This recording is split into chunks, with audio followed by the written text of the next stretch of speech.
Vektur Yagna Yir. What was that? Where's that voice?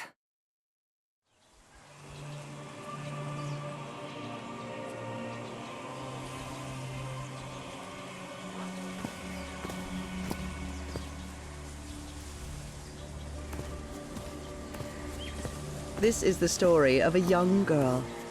A girl who had strange and disturbing dreams.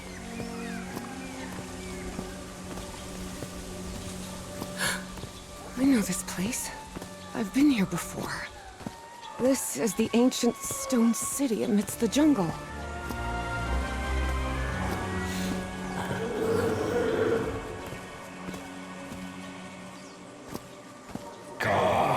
Vektur Yagna Yir. Doctor Wes. Oh, sweet Jesus. Okay, ignore him. Just ignore him. He's not gonna hurt you. Just keep going.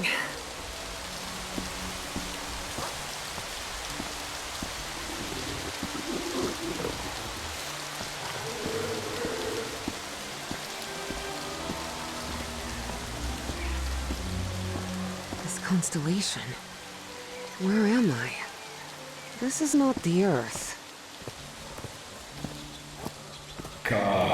Vektur Yagna Yir.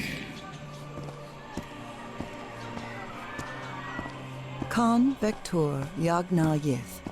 In other words, find a statuette and save my race.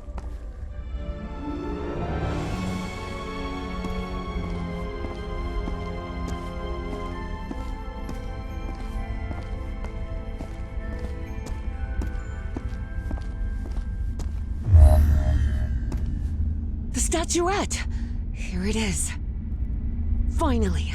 I have to get it, I have to...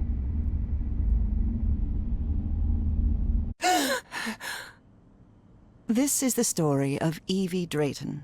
Quick. Before I forget. Where did I put my notebook? I have to write everything down. Looking for answers was part of Evie's observant nature and analytical mind. Her recurrent dreams began shortly after a period in 1956, when she'd completely lost consciousness.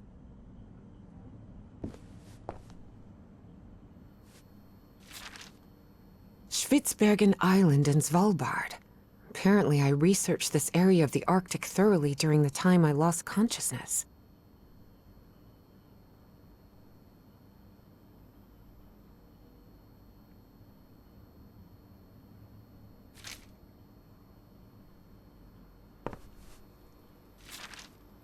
When I saw this picture, I couldn't believe it. It's the same statuette I always see in my dreams.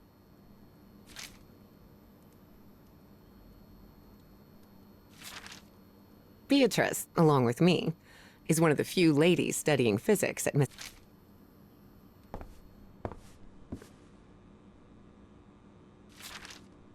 I've always been a good student, but during my amnesia period, I almost reached excellence. All straight A's? I must have written about 1,000 letters to the archaeology dean in Miskatonic. Oh, here it is. Evie's Nightmare Journal. Evie was worried that someone might read it. That's why she kept it locked away under that complicated padlock.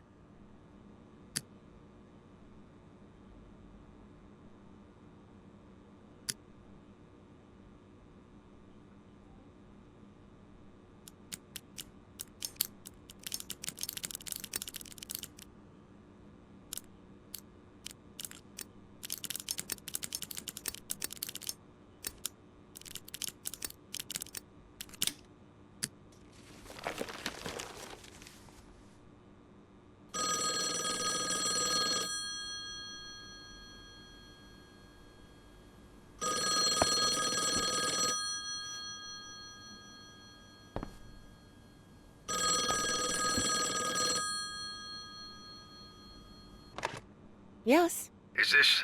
are you Evangeline Drayton? that's right. Who am I talking to? I am the Dean of Archaeology at Miskatonic University. I believe you Wanted to ask me some questions, right?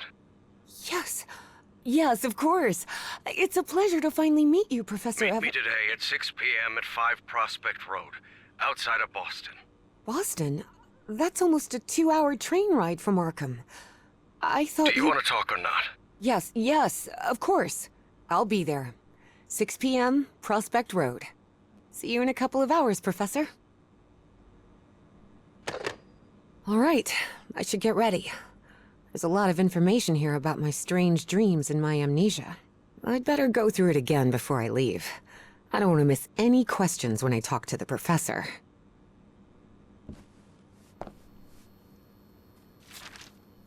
This photo was taken during my amnesia. I don't remember anything about it. Julian, Beatrice, Herbie and I, we're always together.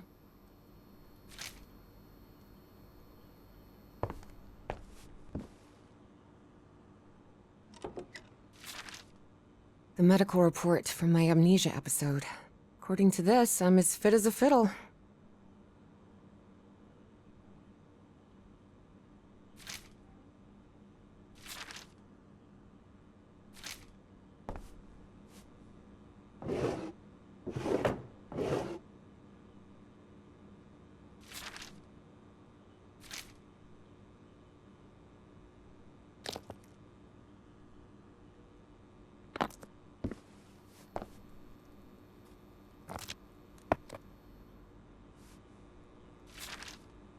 I wish Papa had never taken that job in San Francisco.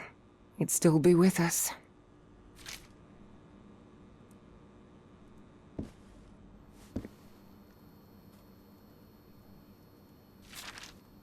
This scary fellow that haunts me in my dreams is a Dimetrodon.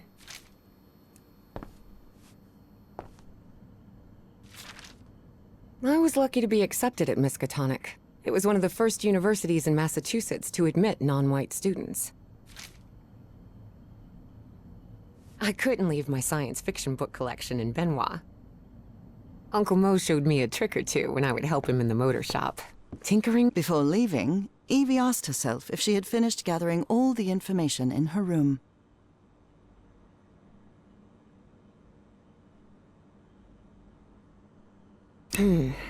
I don't think I finished reviewing everything here yet. Rhythm and blues is definitely my kind of music.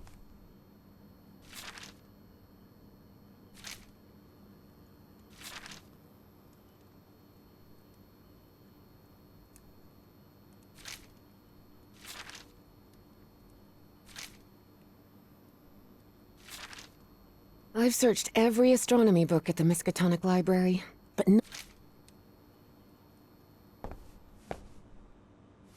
Before leaving, Evie asked herself if she had finished gathering all the information in her room. All right, I think I've gathered what I need. As odd as it seemed to Evie that the dean didn't meet her at the university, her need to know was stronger than her doubts. She was determined to attend the meeting. There, she would come across another protagonist in this story.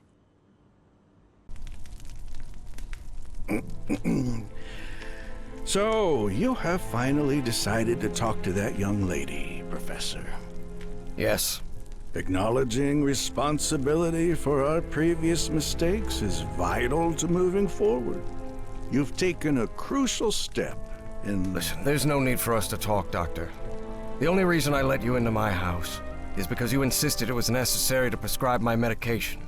This is also the story of a sad, guilt-ridden, and lonely man. This is the story of my husband, Professor Harry Everhart. Yes, I know well enough that discussing the effectiveness of our therapy sessions with you is futile. But you need to understand that therapy is just a part of the whole treatment. Without it, I can't go and... Ask whatever you deem necessary, and let's get this over with as soon as possible. Fine. What about your position as dean at Miskatonic University? We talked some time ago about your relationship with work was somewhat obsessive. I didn't say that. You did. Well, you told me you practically lived secluded in this very home, and the only thing that drove you to leave it was your job obligations. So, how would you define that?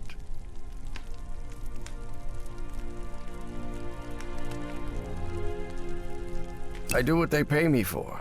Teaching, student assessment, and certain logistical duties fall within my responsibilities. Cheering at the Miskatonic Mariners football games does not. And are you happy with that? With your life now? What kind of question is that? Well, I'm asking it because it sounds like you're subjecting yourself to a kind of self-punishment. I am not. Next question.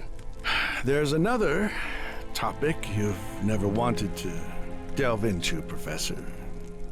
Would you now be open to... You're going to do it anyway, so go ahead. Okay. What happened to your wife, Professor? She died at home after a long disease. Harry hated giving details about my death.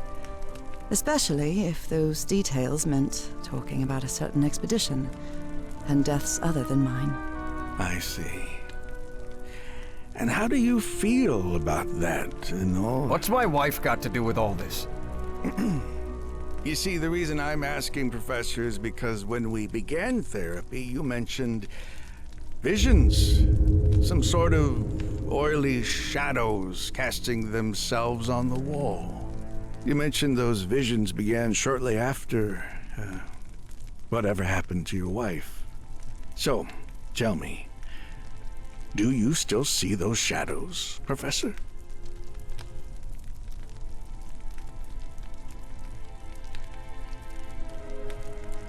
No, not since I started taking the medication, at least. Harry had tried everything, and none of it worked. Not even the medication that helped him sleep could take away those oily shadows. But he kept it to himself. Listen, there is something different I want to try in today's session. I believe hypnotherapy might... Don't even think about it. Hypnotism is a scam. Professor, with all due respect, I believe you're mistaking mesmerism with hypnotism. Even so, if you want me to prescribe the... You won't give me my medication unless I submit to your quack experiment, is that it? I'm deeply sorry you see it that way, Professor. But I need you to trust me in this. Then go ahead. Wave a pocket watch in my face if that's what you need to do. There's no need for pocket watches, Professor. The sound of a metronome will be more than enough. I need you to relax and free your mind. And think of something pleasant. A fond memory, if you will. Something that took place here, in the Everhart Manor. A fond memory? In this place? It wasn't easy for Harry to find a fond memory in the same manor where he had spent an extremely unhappy childhood. Maybe. Maybe. December 1930. The last Christmas my wife and I ever spent at Everhart Manor. She insisted on coming, despite my parents never approving of our marriage. But that was the kind of person she was. Interesting. Tell me more about it, Professor Everhart. Every time I gave her a present, I prepared a little scavenger hunt. She loved it. She loved solving my stupid riddles. As you may have noticed, this story has more than one protagonist. And though I am not one of them, I believe I, Nora Everhart, play a crucial part in it. Can I open my eyes now, Harry? Not yet. We're almost there. Let me open the door and... Now, open your eyes. Look what you've prepared. It's another one of your scavenger hunts, huh? Of course, old pal. Now, if you want your present, you'll have to earn it. Can I use my journal to write down clues? Well, technically that's against the rules, but I'll turn a blind eye this time. You're so kind.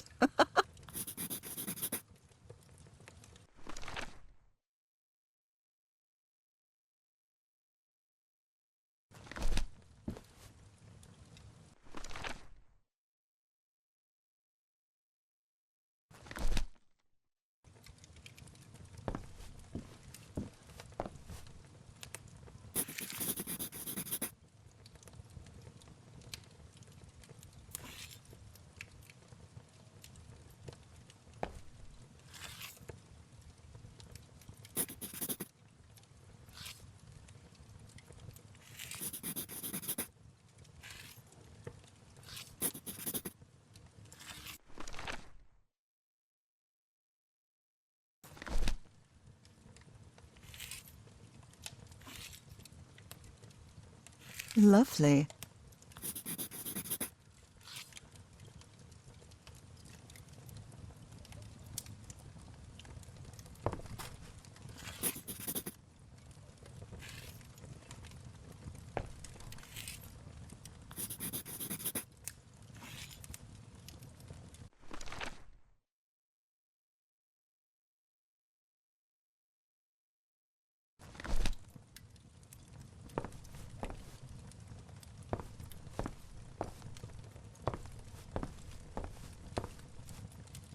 I wonder what my darling husband is keeping locked up in here. You'll have to put that brain of yours to work to find it.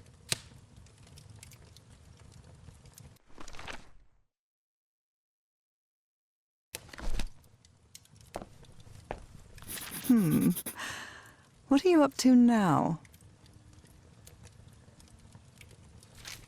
Wait. There's something wrong in this memory. This wasn't... Ignore it. Focus on that moment. Your wife. That happy memory.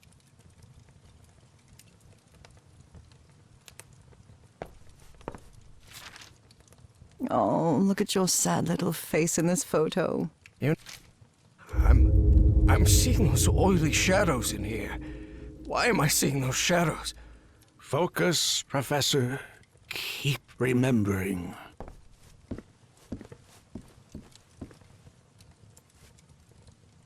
Tell me you didn't vandalize a piano just for a scavenger hunt, old pal. Nora, who do you think I am? It's just crayon.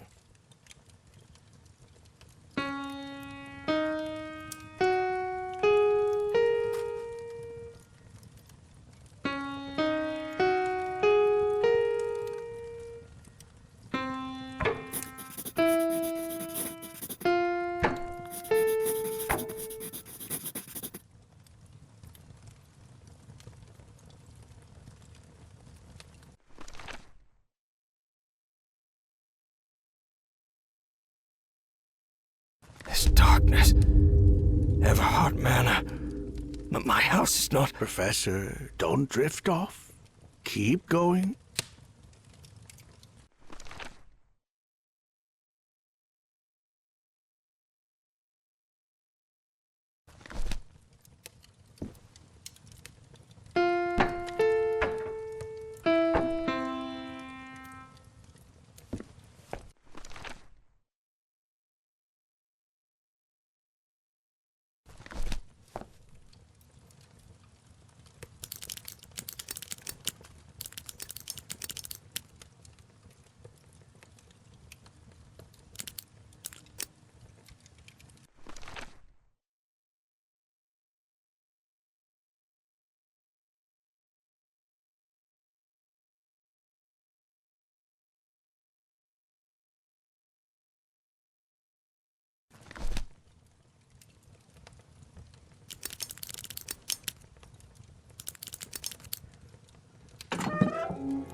Harry, I can't believe it!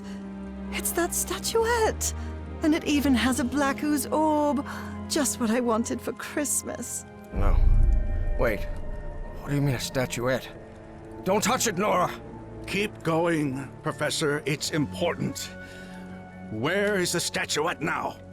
You're no psychiatrist. Who are you? I'm not going to ask you again, Professor Everhart.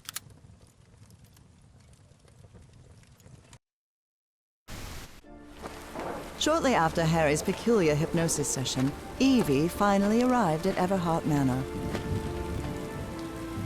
Prospect Road 5. Here it is. Professor Everhart. It's me, Evangeline. Wait. What is going on here? Professor? Is everything all right? Most people would have turned away and left, but not Evangeline Drayton. She had been waiting for months to talk with the professor. No way was she letting it slip away. So, she decided to climb over the walls of the Everhart Manor.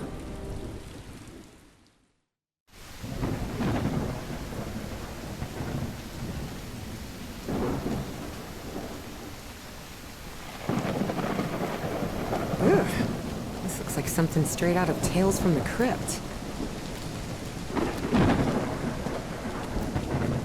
Hey, that window is open.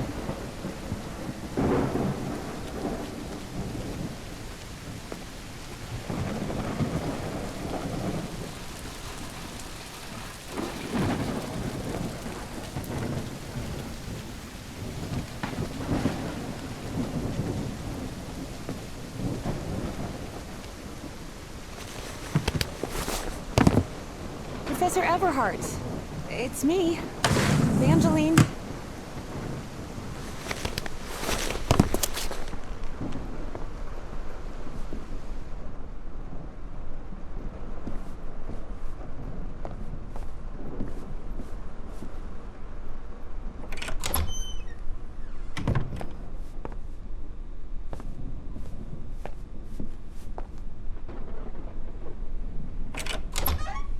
Wow, look at the size of this library.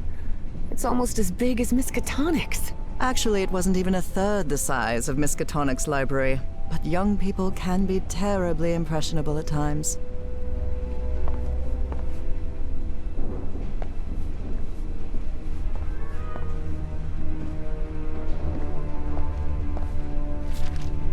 Troubling absences in my memory.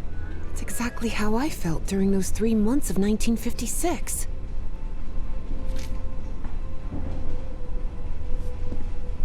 What on earth happened here?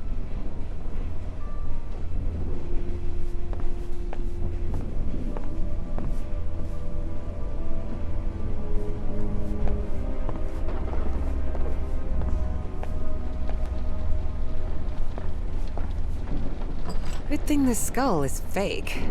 Ugh. Rich people definitely had weird ways of entertaining themselves. But it wasn't mere entertainment.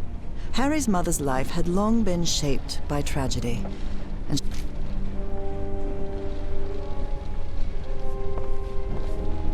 Is this young man Professor Everhart? It does look like him. There's something written in Latin on his frame. Non possumus.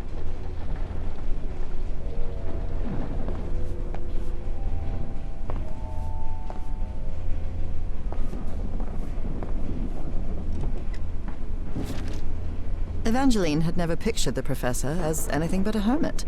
Certainly not someone his relatives still worried about.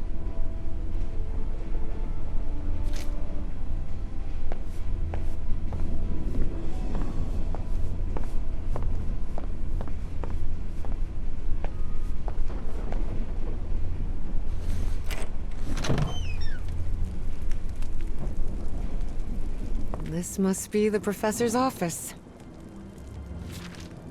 Astrology is the most utterly stupid thing I've ever come across.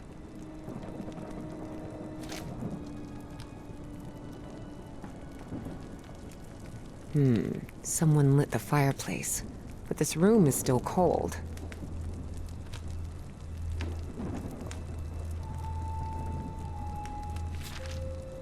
Nora and Harry? The professor was married. Professor had another appointment today with a therapist.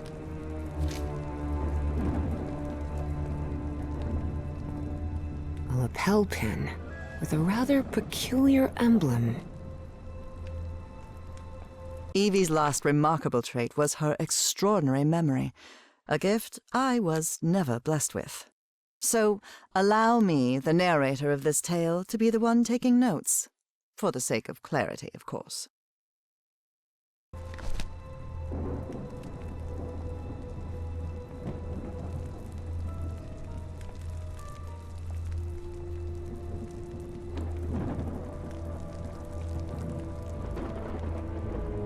Books in different languages. Spanish, Italian, German, Latin. Looks like one is missing.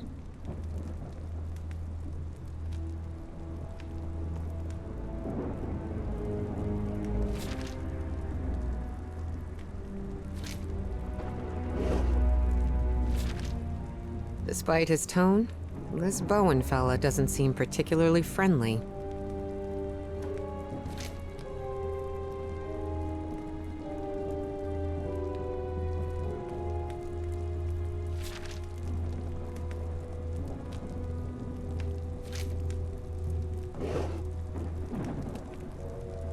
The key. I wonder what this opens.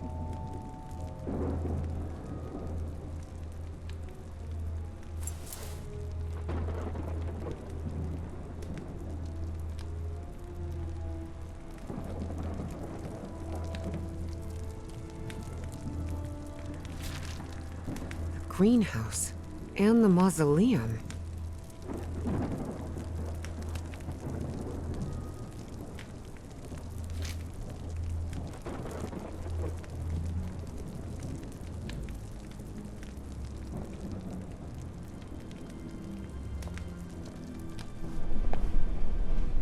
Dyer was my applied geophysics professor.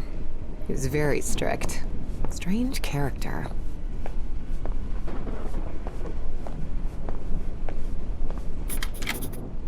Et voila!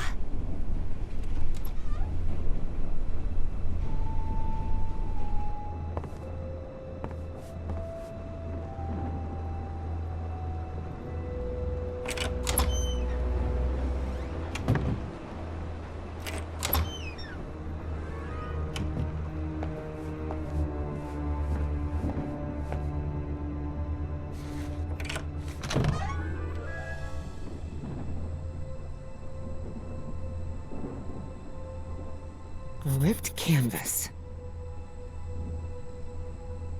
The man's definitely a dead ringer for the professor.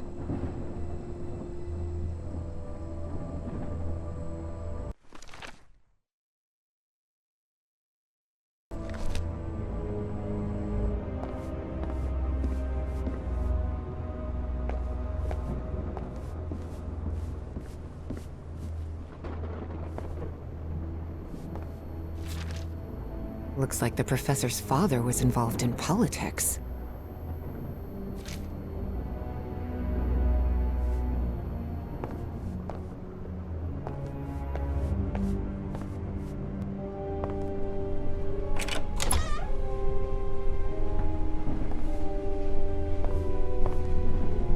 Such odd totems. Are these fishes?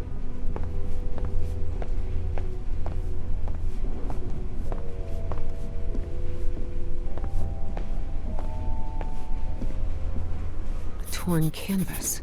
The frame reads, Sed Futura. There are a lot of pictures of that fireplace.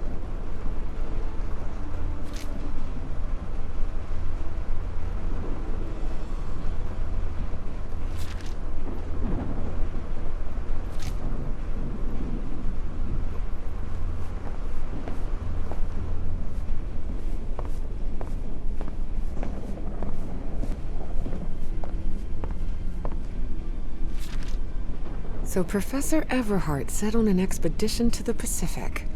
I never pictured him as an adventurer.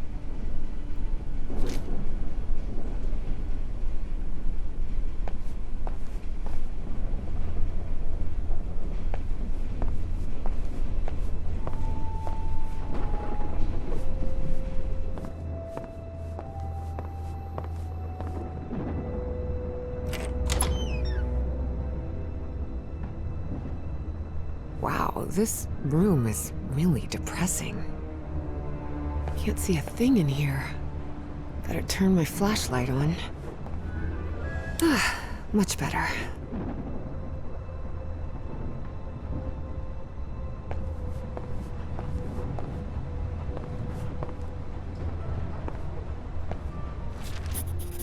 Looks like a memorial of some kind, dedicated to a woman.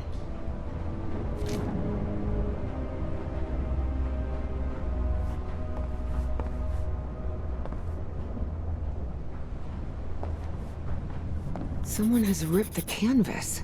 There's a Latin inscription in its frame. Providere debemus.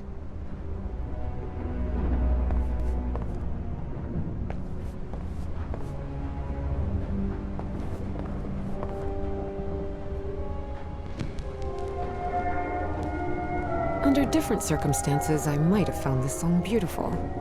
But at the moment, it sends a shiver down my spine.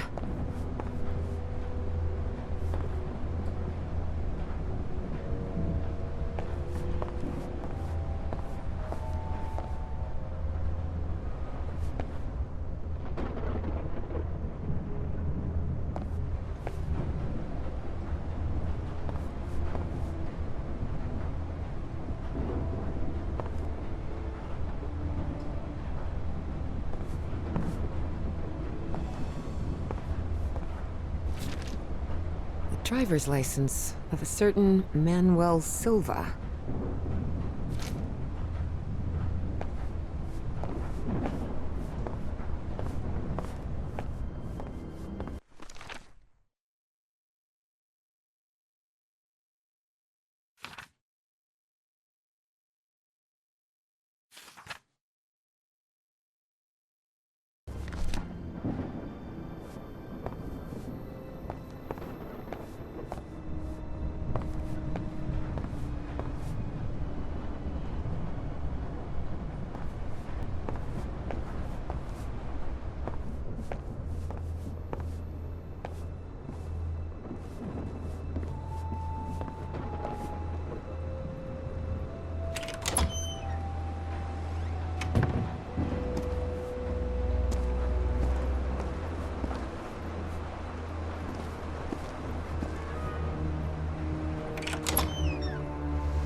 Good heavens above, would you look at the size of this place?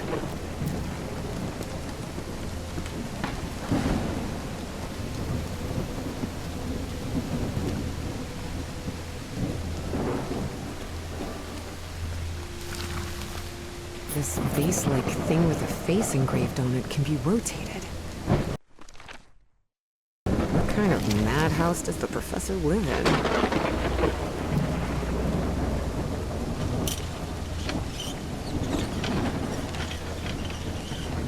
Looks like there's a symbol carved into that bucket. Is that a fish?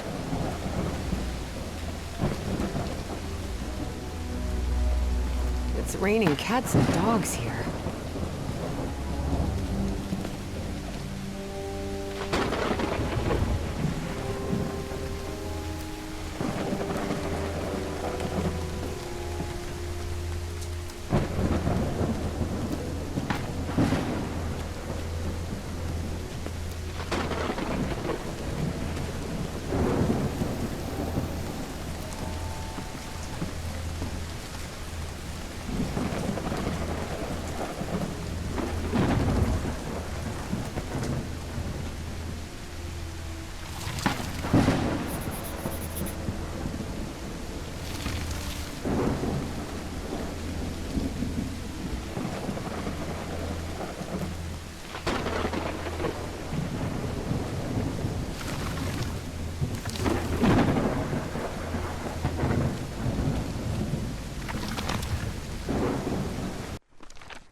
The staircase is slippery.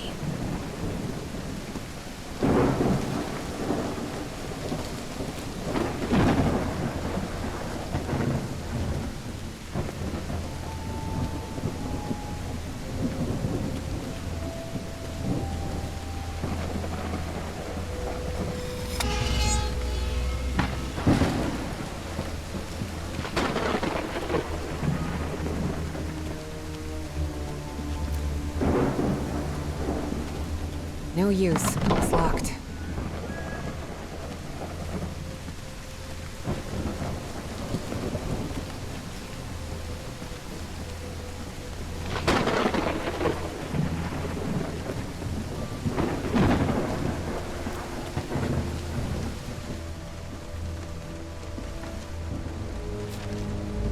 Hidden room?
This is so beautiful. Yeah, it's a woman's grave. Nora Everhart. This must be the professor's wife. Evie found it hard to believe that the recluse living in the abandoned mansion had ever loved anyone. But he had. Truly and profoundly. Such a graceful and elegant woman. Evie certainly had a keen eye for beauty.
What kind of a door is this? Doesn't even have a lock. Just some symbols.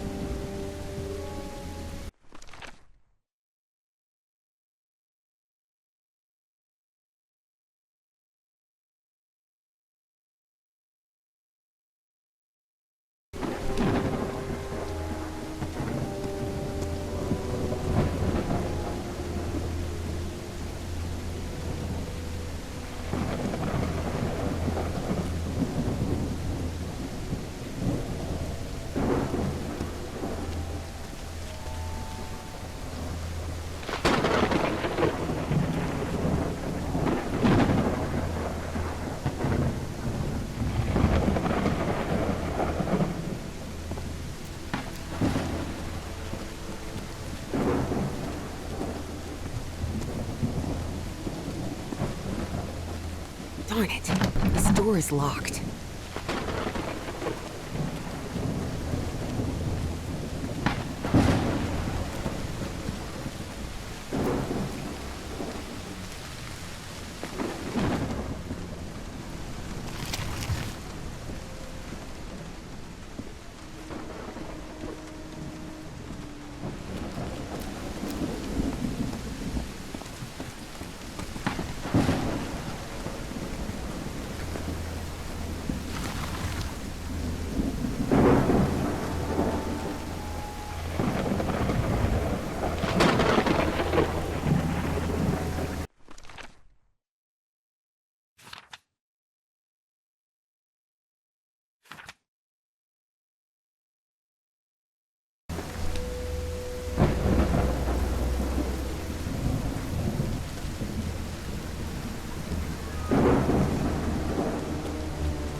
Maybe this guy was in the army?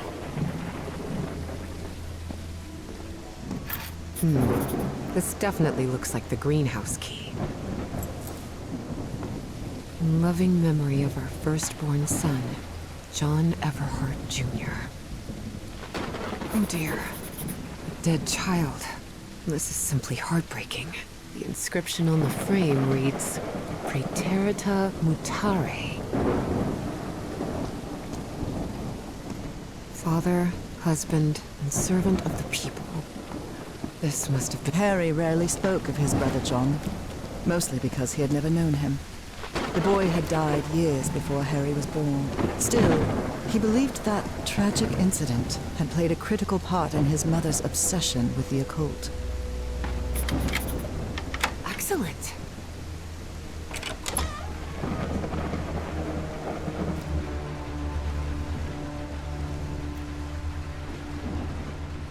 The professor really seems to be interested in botany.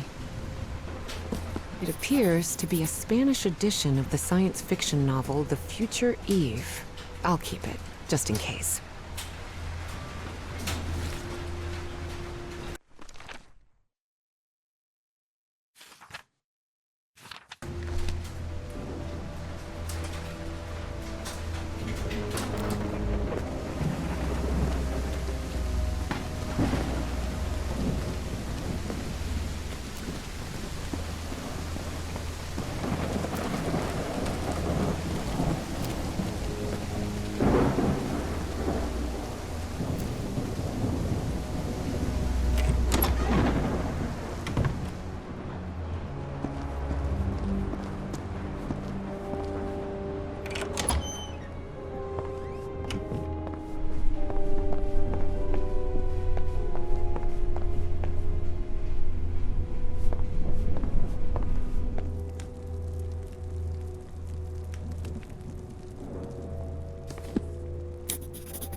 Secret compartment?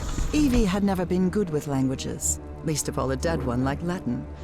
Even so, she managed to grasp the general meaning of the phrase. We can't change the past, but we must anticipate the future.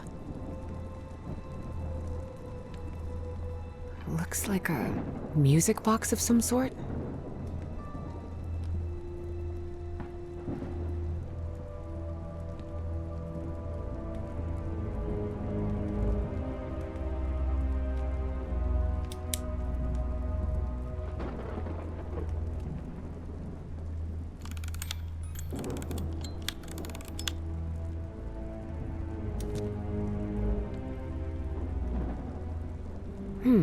It doesn't make any sound.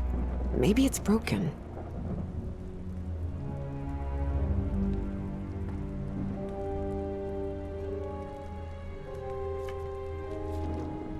Unbelievable. There's some kind of secret compartment in the fireplace.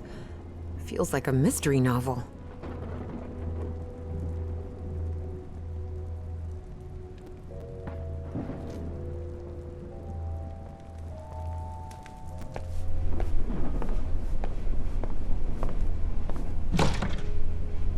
definitely like a mystery novel.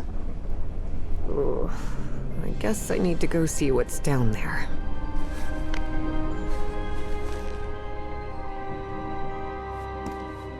Professor!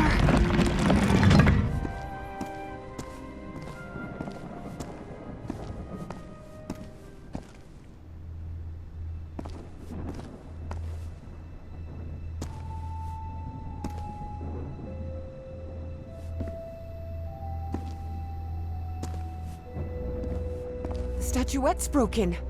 And the sphere. Shattered to pieces. Professor! Professor! What happened? He's knocked out cold. I wonder if I... No! Don't touch it! Don't touch it.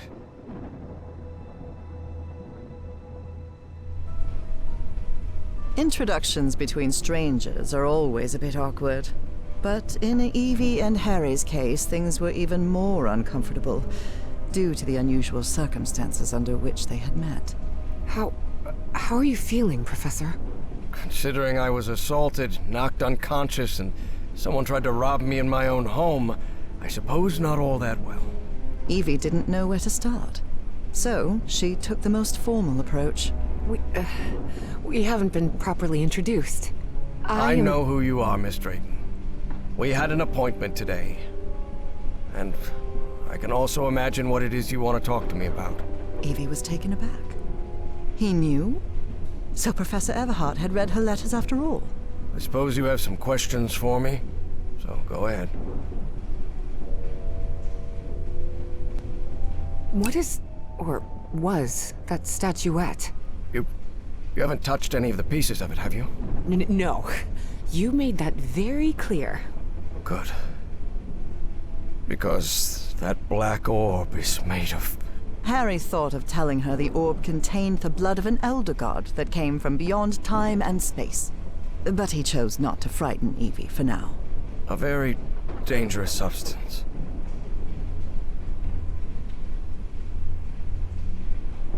Dangerous? What do you mean? Is it toxic? Worse than that. I've seen people lose their sanity and their health just by coming into contact with that substance. I read in a Herald article that the statuette was found in an excavation in Virginia. Is that correct? Yes. In the caves near the Rappahannock River. It was led by a professor from Miskatonic, right? Paisley or Presley? Nathaniel Wingate Peasley. Yes, Peasley. Do you think it would be possible to speak with him? No. He passed away a few years ago. Of natural causes. Or so I hope.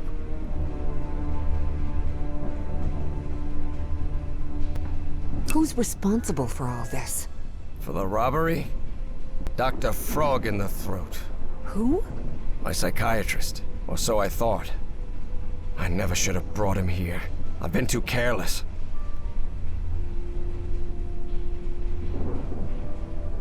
I thought the statuette was in the Miskatonic archive. Yes, well, I brought it here for a research project I'm working on. About ancient civilizations. Harry couldn't come up with a better excuse than that. Because I've hidden it in my own house to keep prying hands from succumbing to the terrifying powers of the Elder Gods sounded infinitely worse. Statuette is in pieces. What happened? I destroyed it. You destroyed it? Yes. It was better than letting it fall into the wrong hands. Evie felt frustrated. After all the effort it had taken to get Professor Everhart to agree to talk with her about that statuette, and on that very day, that curmudgeon shattered the relic into 1,000 pieces. But there has to be more, right? More of those statuettes. I really doubt it. Are you sure? Because I'm convinced of it, Professor. And why are you so convinced of that? I've seen them. In my dreams. What are you talking about? Dreams about strange and ancient artifacts brought Harry bad memories. For personal reasons. My dreams. I mentioned them in my letters. You remember? So, I've long dreamed of a place. It's an ancient stone city, hidden in the jungle, from prehistoric times. And there are more statuettes like that one, all holding those black orbs. Miss Drayton, you better forget about... So, if Peasley found that statuette in Virginia, maybe there could be more there. Listen to me, Miss Drayton. Maybe in those caves I could find Enough more. of that! How could you be such a fool? Haven't you listened to a single word I've said? Don't you ever think of going near that cave in Virginia. Professor, you can't be serious. I need answers. Of course I'm serious! I forbid it! Are you done yelling now? All right. Now that you've calmed down, I'll tell you that I'm a grown-up, and you can't prevent me from going anywhere. And while we're at it, my mother taught me manners. And as far as I know, if it weren't for me, you'd still be locked up behind that fireplace. So maybe now's a good time to show a little gratitude. It had been years since anyone argued with Harry, and for the first time in a long time, he felt that an interaction with another human being had been authentic. Perhaps not very enjoyable, but authentic nonetheless. That fireplace can be opened from the inside, Miss Drayton. Oh, well, But even so, I owe you an apology. You've taken quite a risk without even knowing me, Miss Drayton. So, thank you. all right. Apology accepted. You're completely determined to go to those caves, aren't you? Yes, absolutely. You're right. I can't stop you from going to Virginia. But how do you plan to get there from Arkham? Well, I don't know. I hadn't really thought about it. I don't think there's a regular bus service, is there? No, there is not. So here's my proposal. I'll go to Virginia with you. I'll take care of all the expenses, don't worry. If there's one thing I have plenty of, it's money. All I ask in return is that you please follow my instructions while we're there. And be very careful. We'll look for whatever it is you want to find there, and then we'll leave. Agreed, Miss Drayton? Yes, yes. Thank you so much, Professor. And don't worry. I promise I won't get in any trouble. Harry couldn't help but doubt that Evie would keep her promise. But even so, he immediately liked that sharp-tongued and stubborn girl.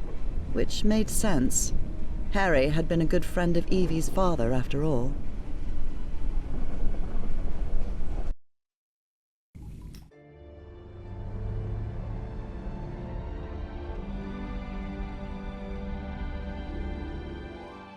Here we are, the Rappahannock River Caves.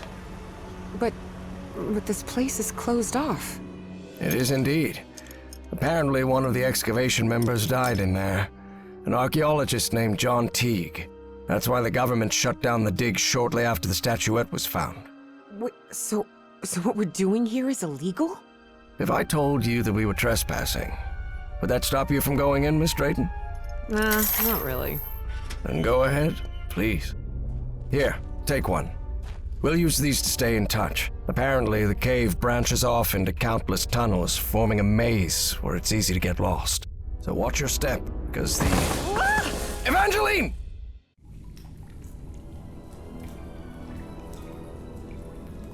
Miss Drayton! Miss Drayton, can you hear me? Are you all right?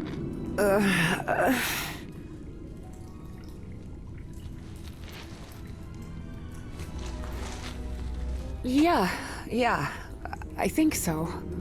I'm safe. I'm on the path. Follow the excavation trail. It'll lead you to the underground lake.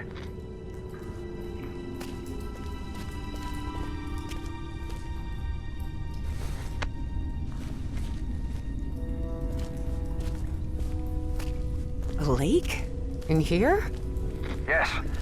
The water from the Rappahannock seeps through limestone, so there's a complex hydrological system inside the cave. Peasley mentioned they had come across the statuette somewhere around that lake. It was one of the few things he still recalled from the dig. Wait, he didn't remember the dig? In his own words, he suffered a period of absence. Amnesia of some sort. He didn't even recall planning the excavation.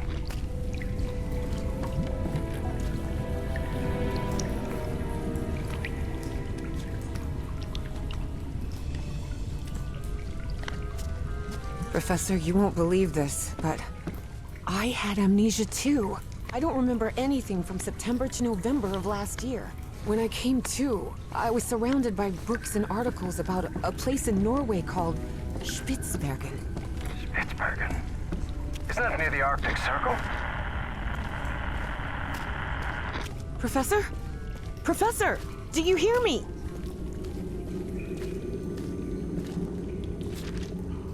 Well, everything was properly cleared for the excavation, no doubt about it.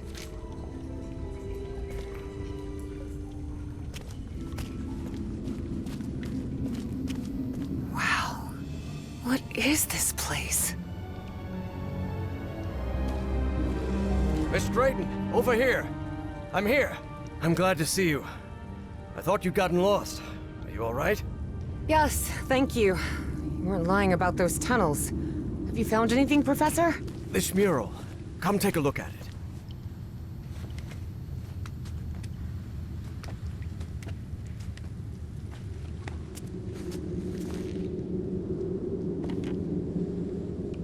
What do you think this means, Professor? Warnings? Directions? Timelines? For now, it's hard to tell. Notice how, even though the stone seems to have been carved millennia ago, the lines repeat with an almost rhythmic cadence. It's as if they were trying to convey a coded message. What do you think? All of that was Greek to Evie.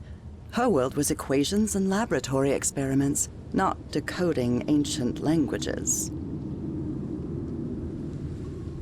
Well, I'm no expert in architecture, but I think I've seen structures like these in my dreams. Really? Good. Good. That means we're on the right track. Gee, you do seem genuinely interested in this. Well, it's an occupational hazard, I suppose. Despite his best efforts, Harry had failed to bury his excitement for archaeological fieldwork. But I'm mostly doing this to help you. Is there anything I can do to help? Take a look around the site. If you find anything worth noting, let me know. I will, Professor. I'll take a look around, see if I can find anything interesting. Fine. Just don't wander too far from the excavation site.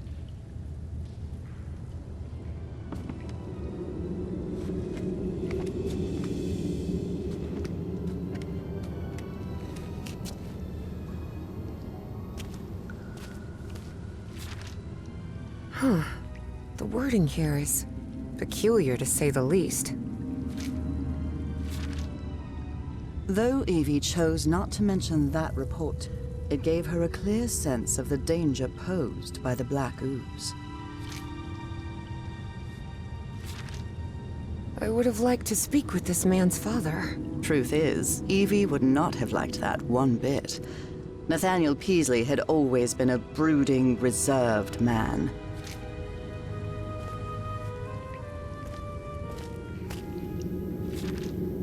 Such strange plans.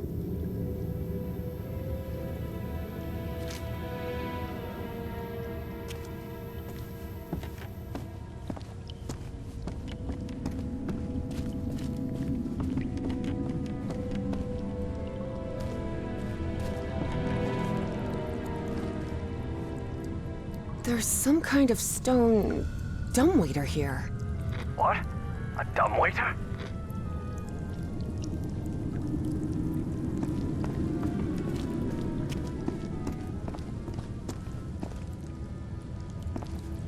I see some sort of control panel here, and what look like piano keys? Please refrain from touching anything, Miss Drayton.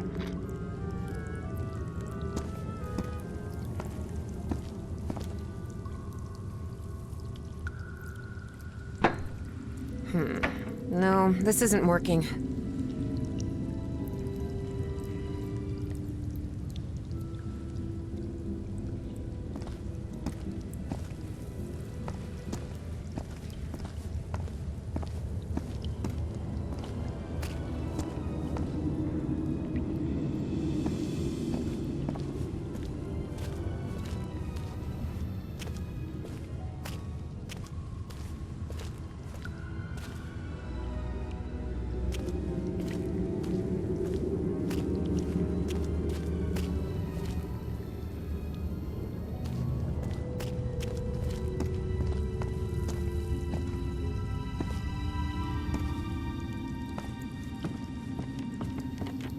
Here's another one of those murals, and it looks better preserved than the one you're examining.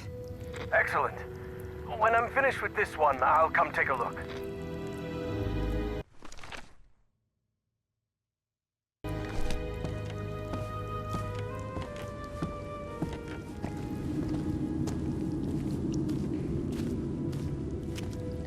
I found some diving equipment.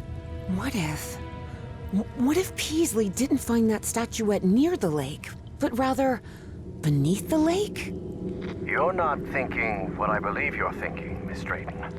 Well, that depends. What do you believe I'm thinking? Getting into that diving suit and going down into the depths of the lake. No. I just want to take a look around. That's all. It seems they found the statuette in the depths of the cave's lake. An air compressor. It looks like it works in the same way as the one we had in the world. Seems like a telephone for communicating with the diver.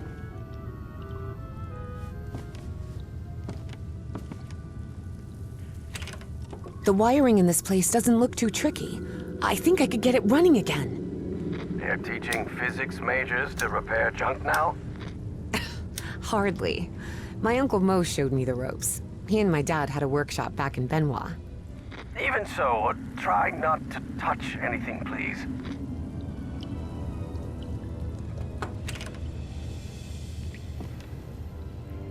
This diving suit needs a full air cylinder. This empty cylinder will do.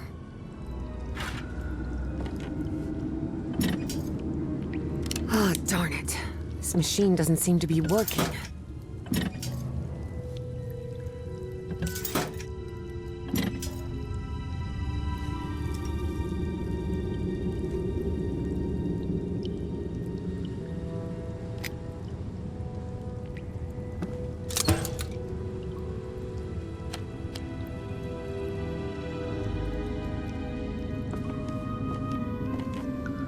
This diving suit needs a full air cylinder.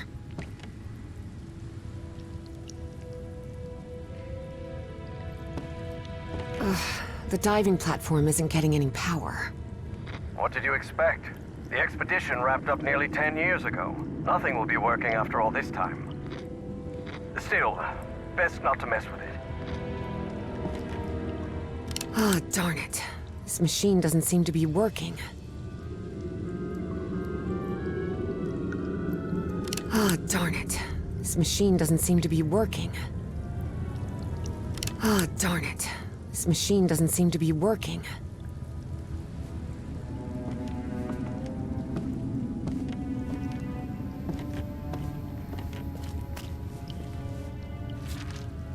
Professor, have you read this report? Does Project Kronos mean anything to you? No, I've never... I found a report stating that the entire cave may function as an open-tube acoustic resonator, sustaining standing sound wave patterns. Yes, could be. Harry was a scholar rather than a scientist. Of course, he hadn't understood a...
Ah, darn it. This machine doesn't seem to be working.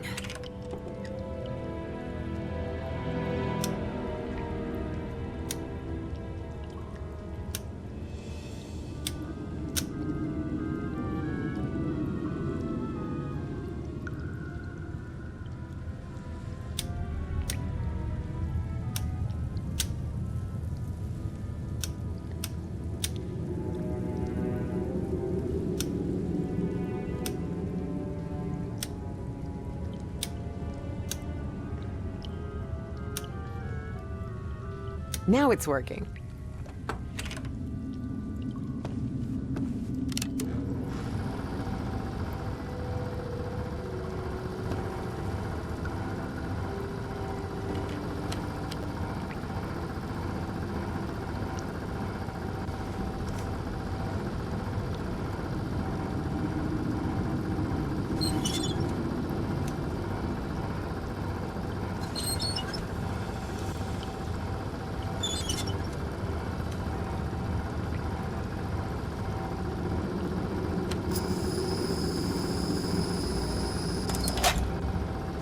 Well, it must be full of air now.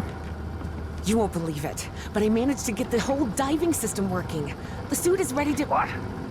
Didn't I tell you to leave that damn suit alone? But Professor, You promised you wouldn't get into any trouble. That's why I brought you here, remember? Yes, you're right. You're right. Of course I'm right. What were you thinking? Forget about going down into that lake, you hear me? Okay, Professor. Sorry about that.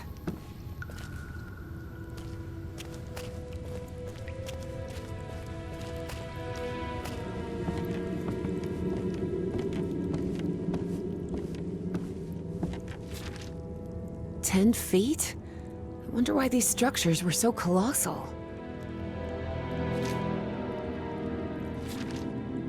Oh, Peasley mentioned a refinery of some sort.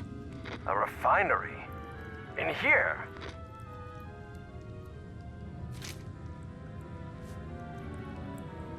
There's another mural. Looks like instructions of some kind. Just a series of steps to follow. Instructions, you say? Well, this is all quite fascinating.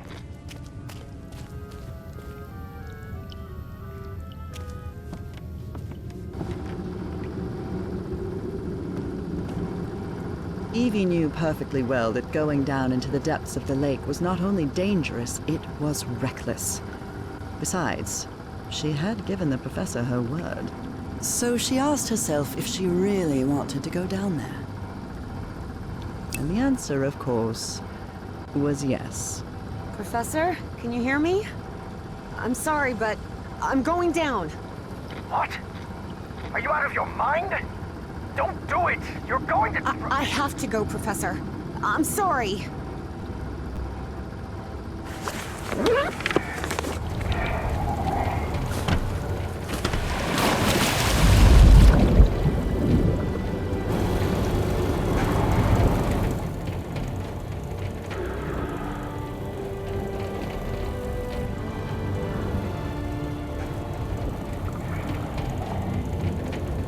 Wow.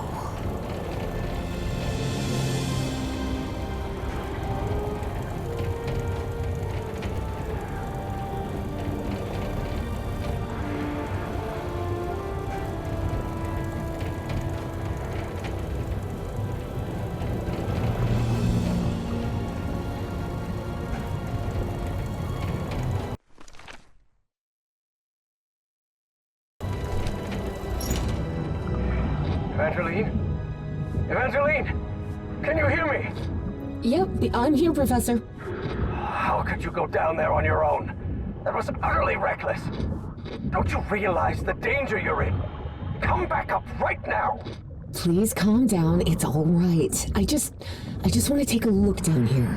Evie felt she was so close to finding answers. And she was already down there. What harm could it do if she just took a look at that refinery? This is madness. I should have been the one to go down. Professor, how could you possibly go down here at your age?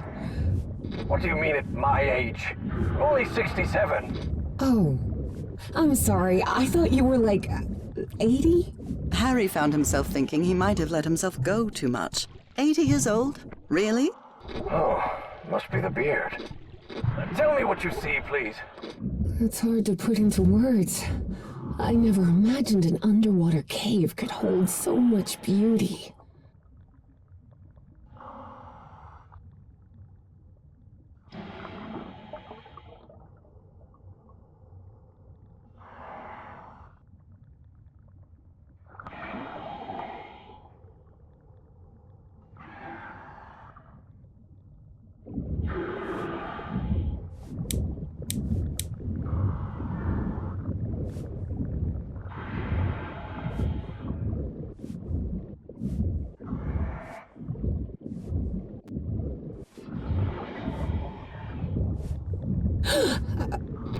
What's happening? This place is full of black liquid waterfalls? Miss Drayton, please. Turn back at once and return by... Oh no. No! I'm trapped! There's a column of black ooze behind me. Oh god. What do I do? Keep calm, Evangeline. We'll find a way out, all right? And most important, don't go near the black ooze under any circumstances. Now move forward and tell me what you see.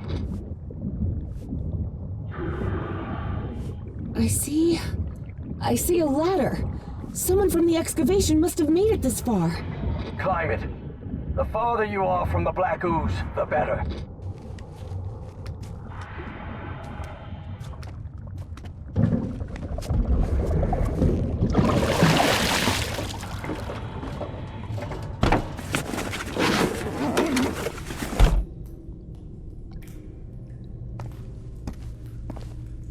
I'm out of the water. I think I'm in the refinery Peasley talked about. Professor, there's another mural here.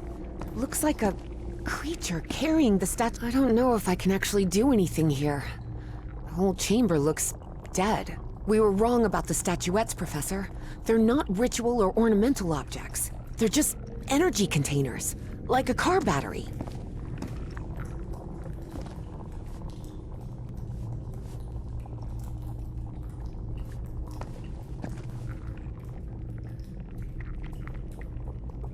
Wait, what? What is it, Miss Drayton? It lit up. Everything in here just lit up all of a sudden.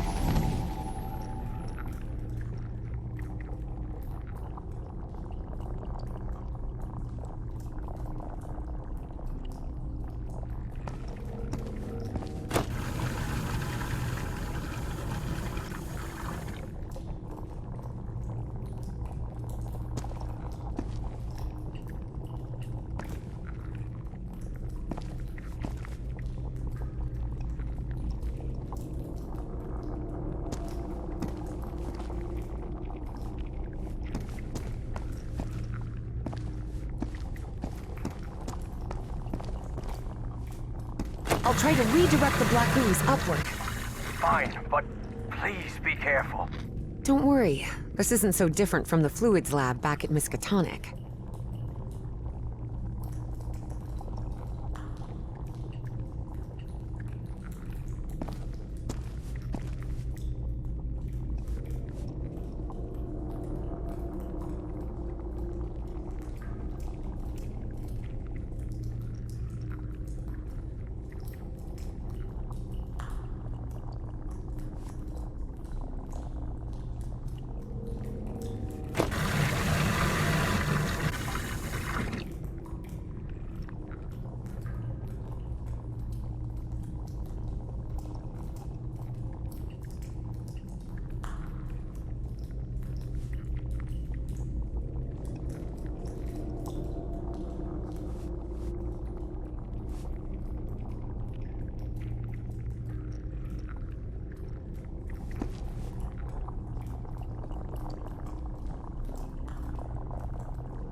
think I've got it. I've redirected the black ooze upwards, so...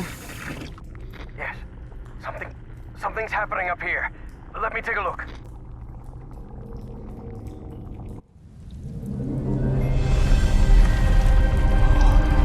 What is that?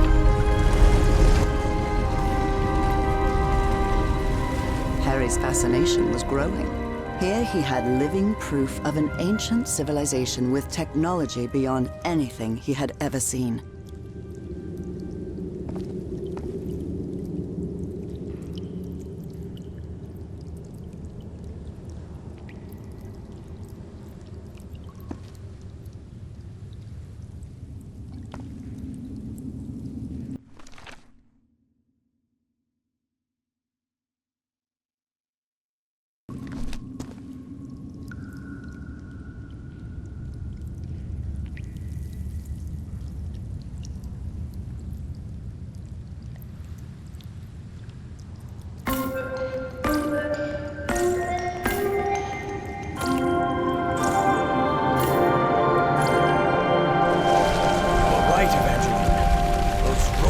Actually towers. Stone towers.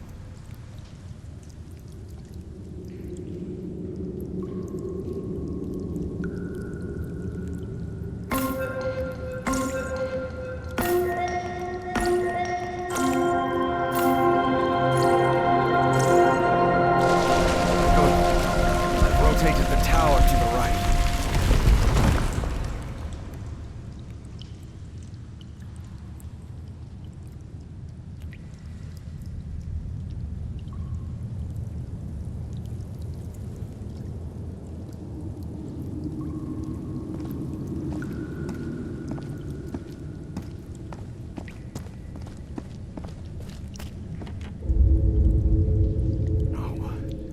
No, not now, damn it! But the oily shadows Harry saw obeyed no reason. They simply appeared when he least expected them. Though the reality of those shadows was, of course, far more complex than that.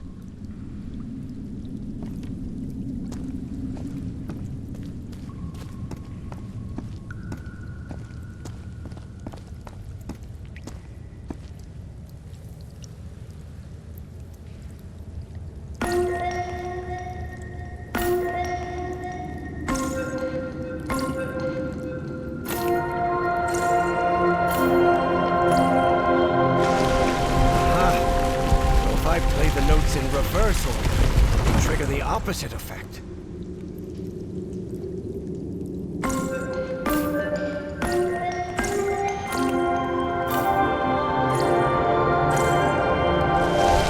Towers have risen even higher. I believe I see an entrance ahead.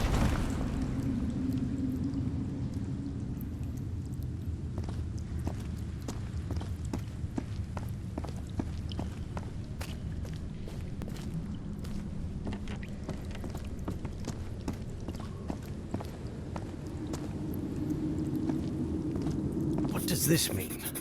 Filling? This is empty. Something could fit inside.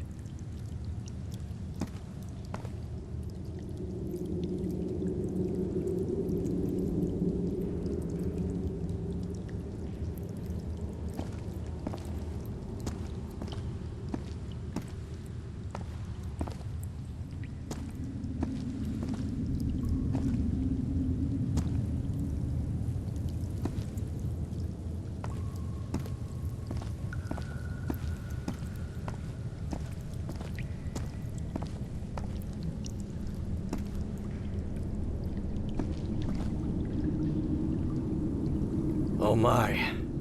What is it, Professor? You were right. This stone tower is filled with statuettes. For many years, Harry had been haunted by that statuette. Still, he felt reassured to find that none of these held a sphere of black ooze.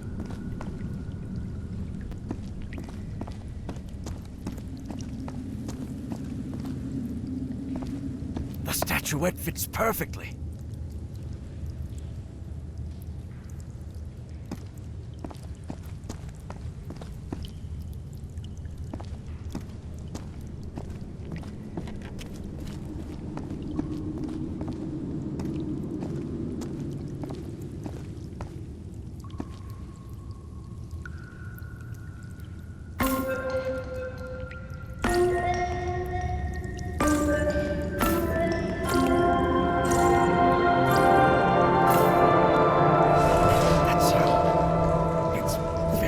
tower with black ooze.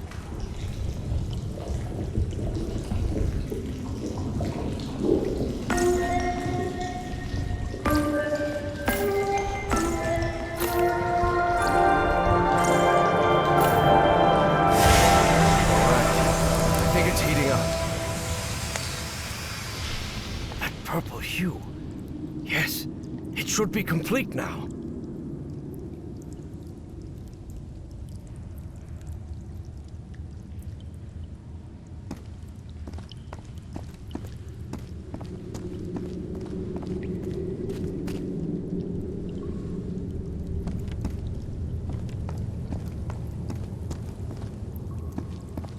Harry glanced uneasily at the freshly made black orb. He didn't like it one bit. All right. I think I've followed all the steps. Now I just need to send it to Evangeline. I hope she knows what to do with it.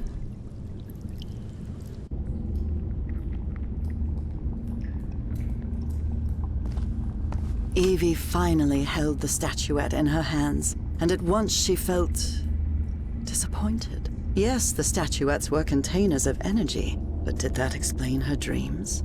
Her visions? She had to learn more about that lost civilization. I've got the statuette, Professor, but it looks incomplete. Different than in the murals. The black orb should be lower.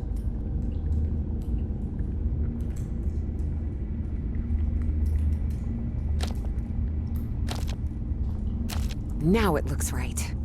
Excellent. Now you should be able to cross safely. Come on, get out of there, quickly!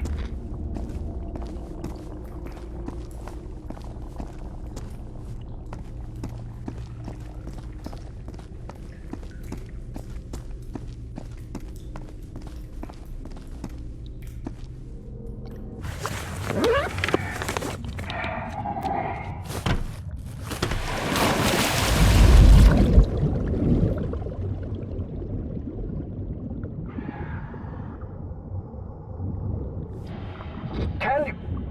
me... and... Professor? I'm losing you. Delene! Professor! Professor! I can't hear you! Evie felt a chill sweep through her body. Don't worry, gentlemen. Everything's gonna be fine. Impossible though it was, she had just heard her dead father's voice, unmistakably. It works! It works!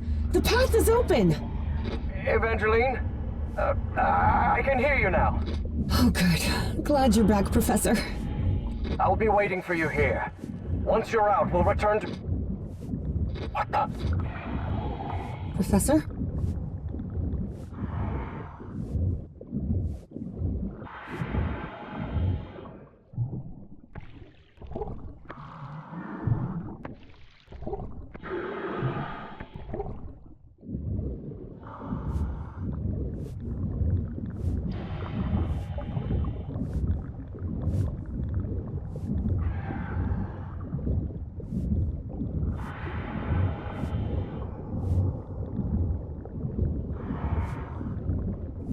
Evangeline, listen to me.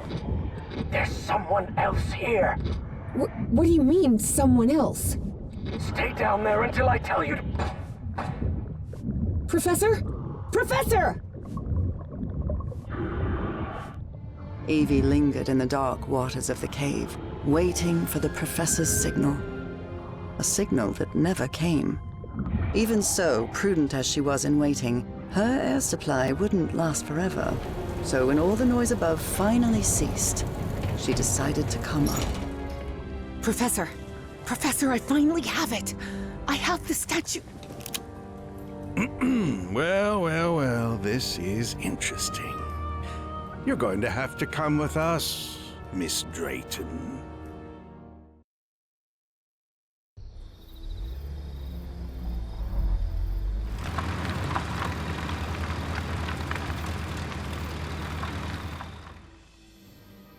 Wake her up. Welcome back, Evangeline. Finally, this is also the story of an obsessive, manipulative, and ambitious man. This is the story of Caleb Bowen. Wait, where am I? I'll be the one asking the questions here, girl.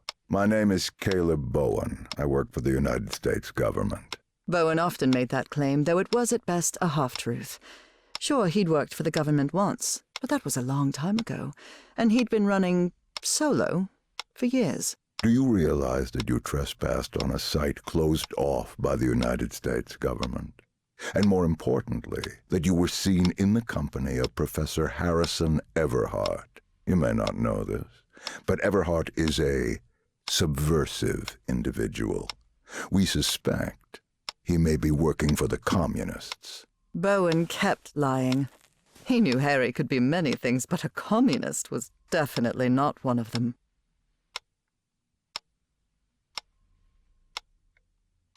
You better have proof for what you're saying.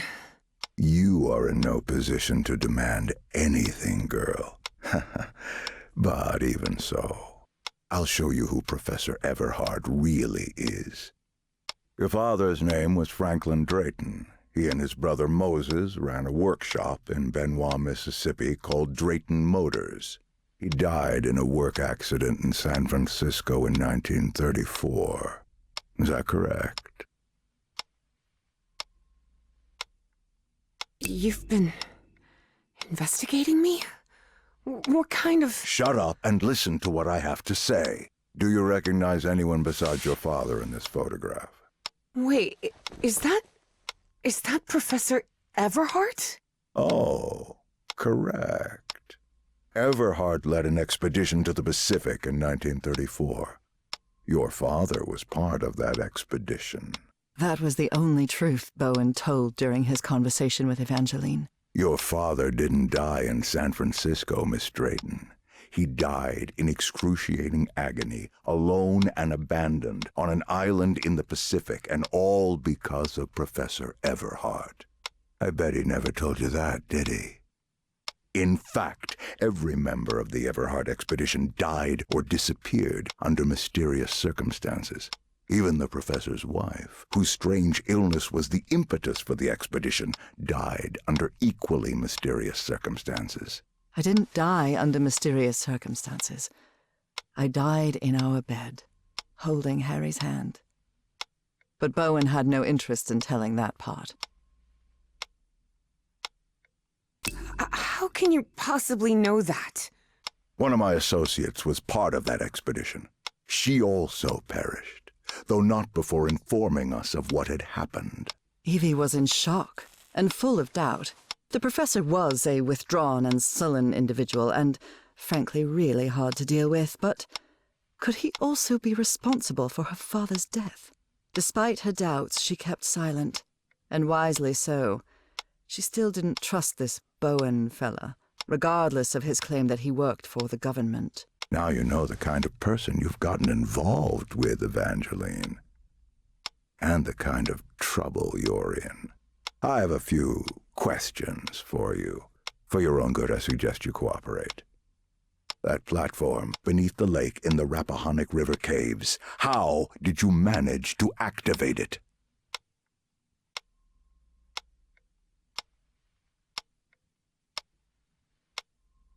You want me to explain how to activate that platform? It's easy. Go on. You just have to stop being a dim-witted weasel. Don't test my patience, little girl. You don't know what I'm capable of. Don't listen to her, Pharaoh. You must have recognized the girl's cognitive pattern, I'm sure of it.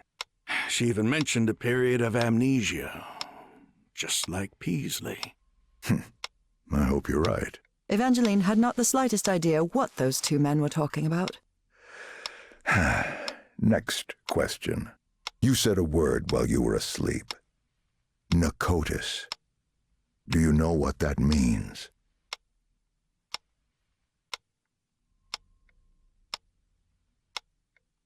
I don't know. It's just a word. that appears in my dreams. What dreams are you talking about? My recurring dreams. I see a civilization in ruins that... Evie stopped dead in her tracks again. Maybe she said too much. She didn't know if she could really trust this man. Final question. Have you heard of someone named Dr. West?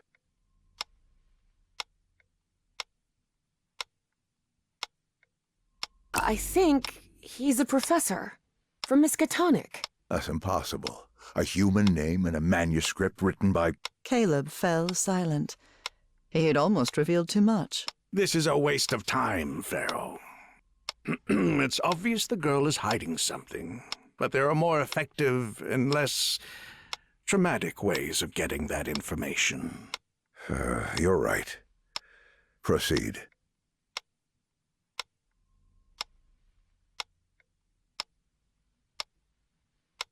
You expect me to buy that this old geezer with a bow tie works for the government, too? You'll recall I mentioned that Evie was feisty and stubborn as a mule, and whatever they had injected her with wasn't doing much to tame her spirit. I like to laugh too, Miss Drayton. Please take a look at this. Do you understand this language? Even though it was written in those puzzling characters, Evie understood the book's title. Narcotic Manuscripts. Non-linear displacements toward the Great Library and reversible transfer of cognitive pattern. Tell me, Miss Drayton, what's written in the book cover? Narcotic manuscripts. Evie surprised herself. Had she spoken against her will? She couldn't help but translate the book's subtitle as well. She was feeling more and more tired. That's better, Miss Drayton. Now, open the book. Focus and listen to my voice. Listen to my voice while you read the book to us. Read the book to us. Salvek, Kornathun, Nakotas. What just happened? Am I in my dorm?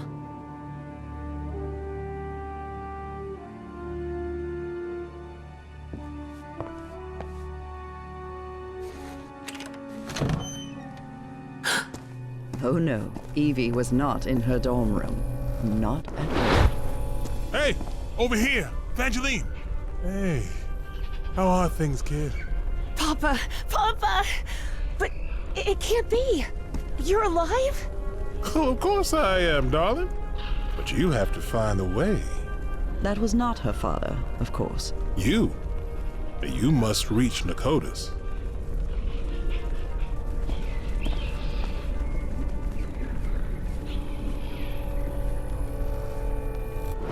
Have I crossed another one of those portals? Good Lord. None of this makes any sense.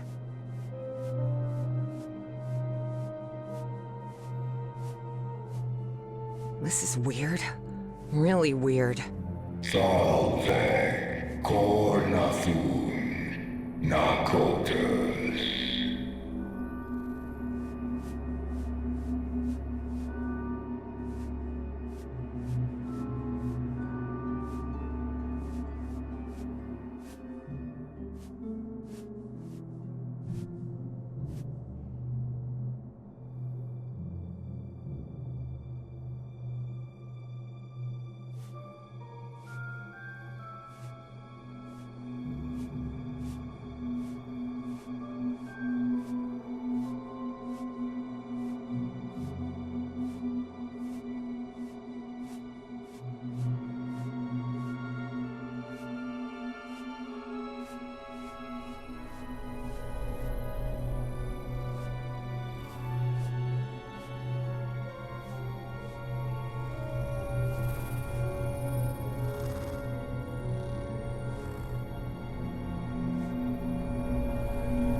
Dad and Uncle Mo's motor shop in Benoit?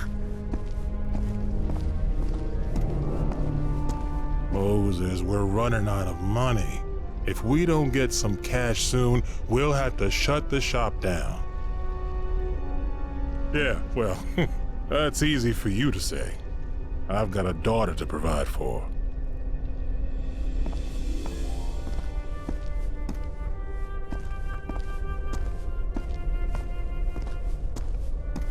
You're a whiz, mister. Would you be interested by any chance in an exciting job opportunity in the Pacific? Papa, don't do it! Don't go to San Francisco, please! Hey, what just happened? It'll only be a few days, Jitterbug. I'll be back before you can say Jack Robinson.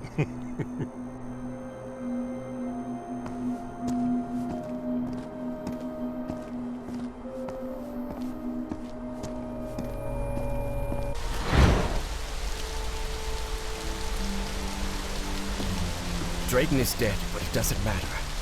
His death brings me closer to an answer. I'll do whatever it takes. The only thing that matters is Nora's life. Wait, no. That doesn't sound like the professor at all. Evie realized Bowen's lies were seeping into her thoughts. Frank, how do you feel? Not good. But that doesn't matter anymore, Mr.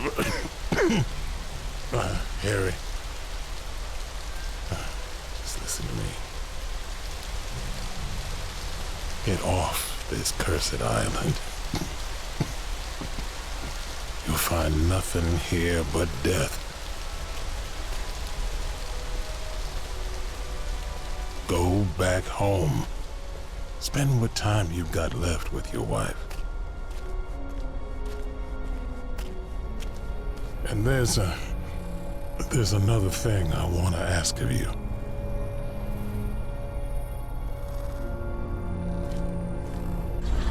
Where am I now?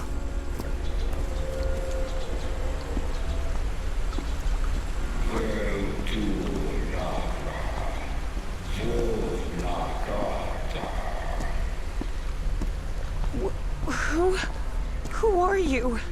Salve Cornathun Nakotas. The great engineer?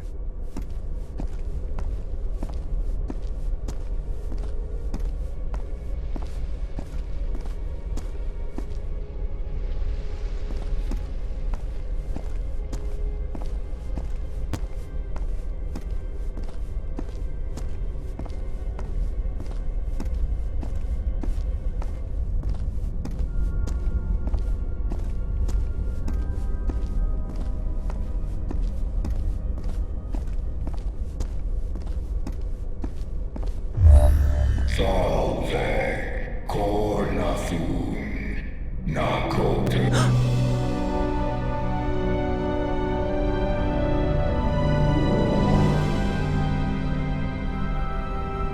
Incredible. Did you hear that? We were right. We finally found the coordinates. At last we know where Nakotas lies. Thanks for your cooperation, Miss Drayton.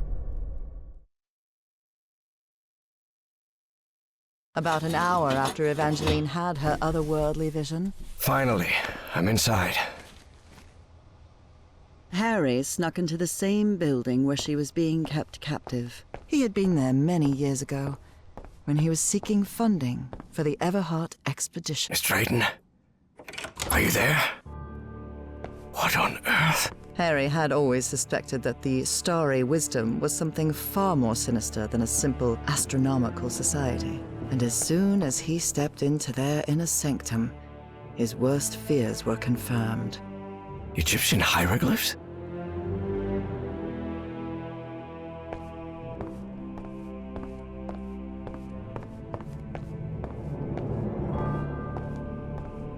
These people are out of their minds, no doubt about it. And they clearly have a pathological obsession with Egypt.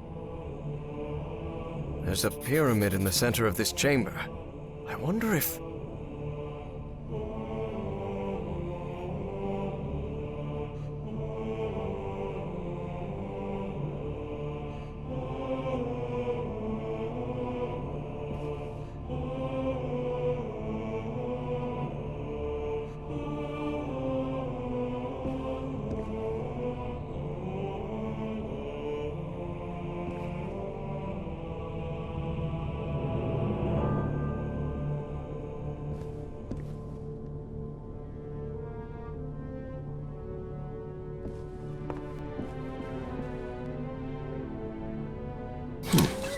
Certain sections of this pyramid seem to move. For a moment, Harry wondered whether it was a good idea to mess with the mechanism, but he quickly dismissed the thought.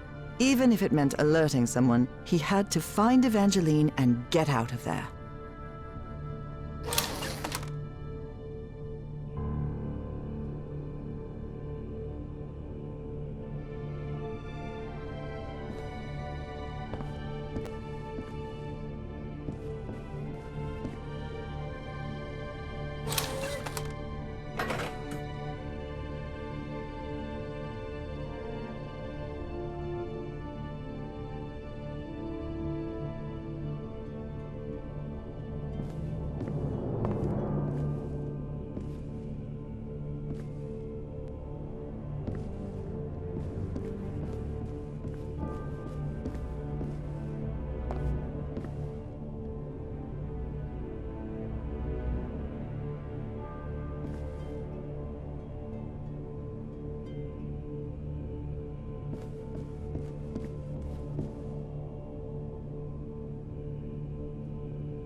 Yes, the doors to the upper rooms are open.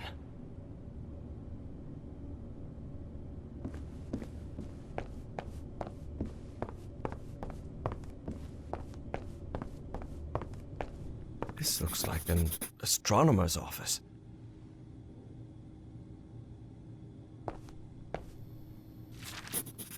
This book seems to recount traditions of ancient Egypt.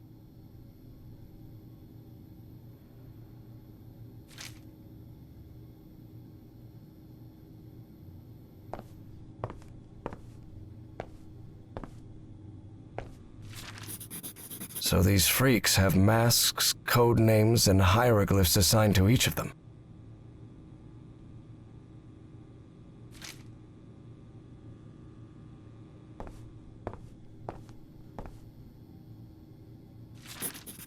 Heaven's sake, these kooks really are obsessed with ancient Egypt.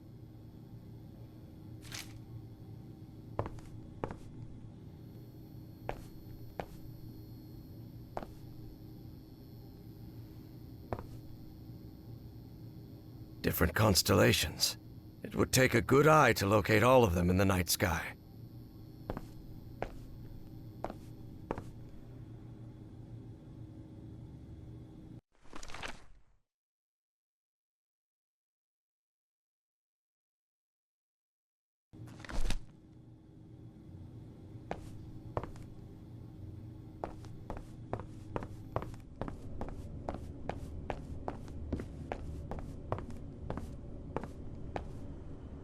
This looks like a biologist's office.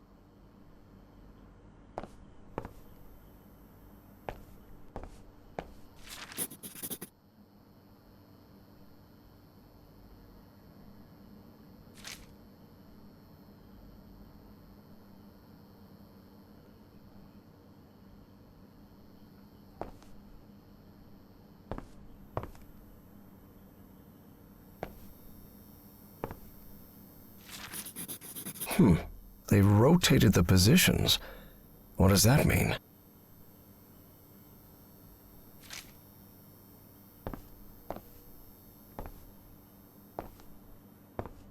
I'm sure I could name all the fish in this aquarium. Much to his dismay, Harry had become something of an expert on fish, especially those with striking spotted patterns.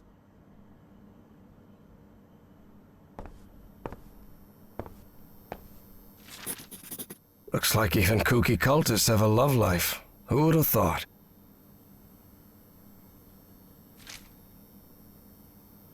Hanging your college diploma on the wall while you're in some sort of weird cult doesn't strike me as the smartest idea.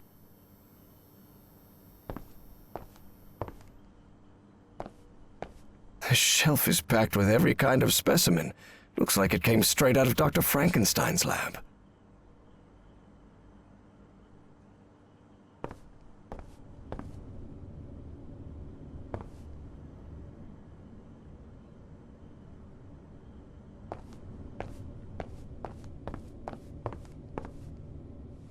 Just an office.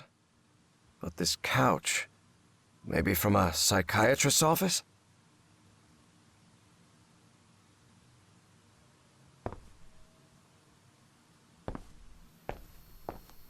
Pharaoh already announced the... Michonne. Pharaoh already announced the ritual positions. I'll have to be next to Orion nearly all year. Harry immediately recognized the voice of Dr. Frog in the Throat. I've always despised spoiled rich kids, and Orion's no exception. I'll have to pretend I tolerate him, but luckily I'm fairly skilled at pretending. This metronome still makes my skin crawl.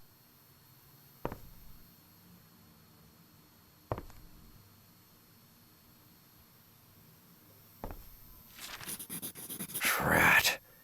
This is my prescription from Dr. Frog in the Throat.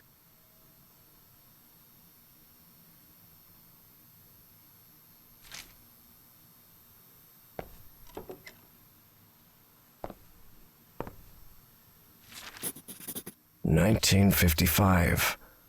So they've been doing this for a while now.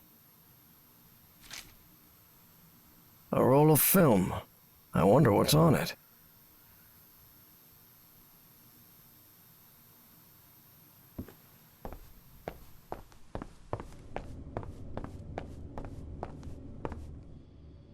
This office looks expensive. Must belong to some sort of dilettante. What nonsense are they talking about now?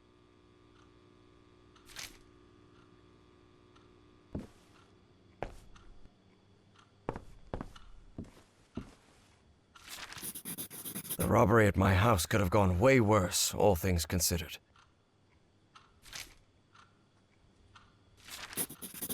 You have to be some kind of narcissist to snap a pic of yourself, especially if it's just to show off your muscles. October 29th.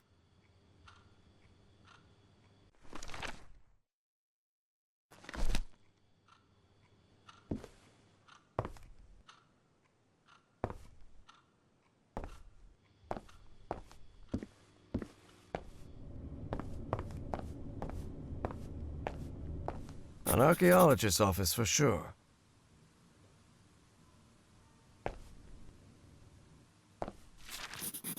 There's something written in German in these pages. Although Harry's German was a bit rusty, he understood what it meant.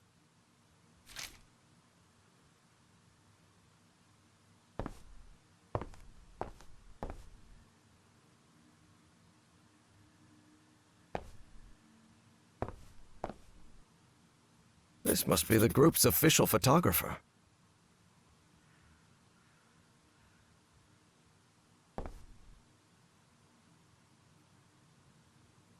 This guy has been all over the world.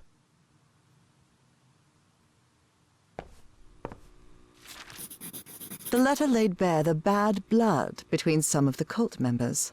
Something pretty common when power-hungry fanatics are involved.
Good. I've developed the photo.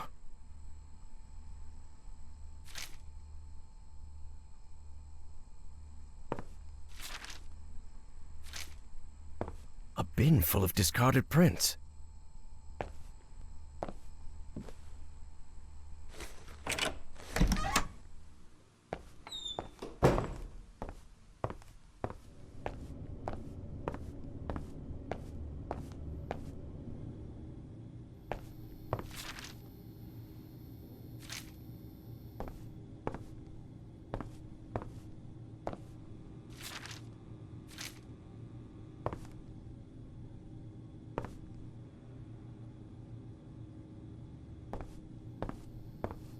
Different constellations.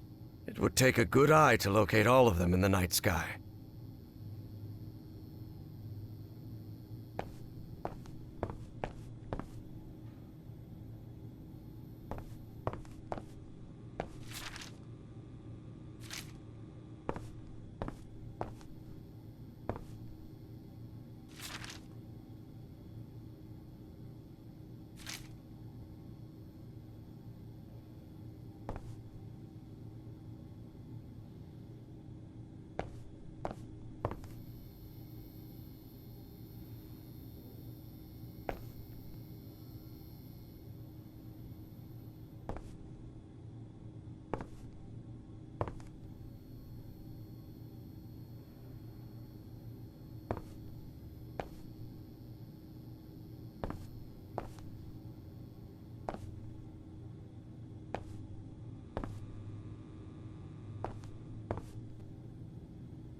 Stellae Sapientis, the Starry Wisdom Society, Providence.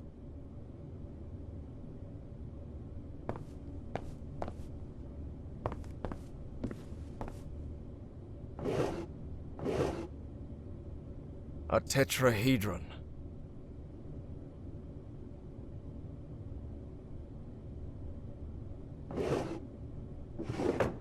Only those who have been enlightened know the divine geometry of the tetrahedron, which grants access to the gates of knowledge.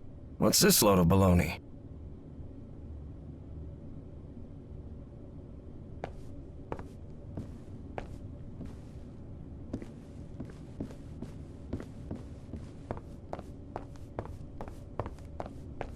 A black statue of a pharaoh.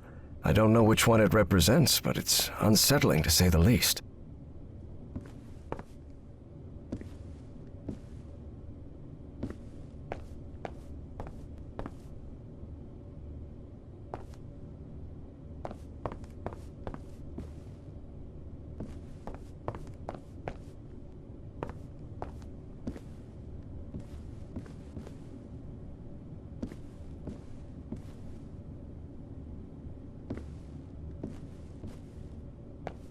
Stellae Sapientis, the Starry Wisdom Society, Providence.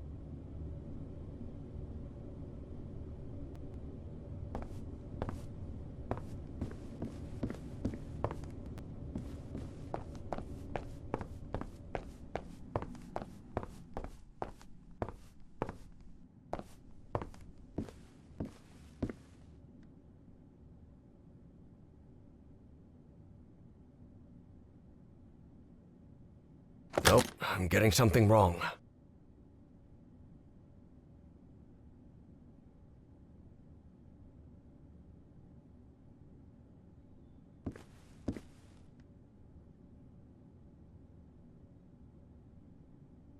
A statue of Horus, Egyptian god of order and justice. A statue of Horus, Egyptian god of order and justice.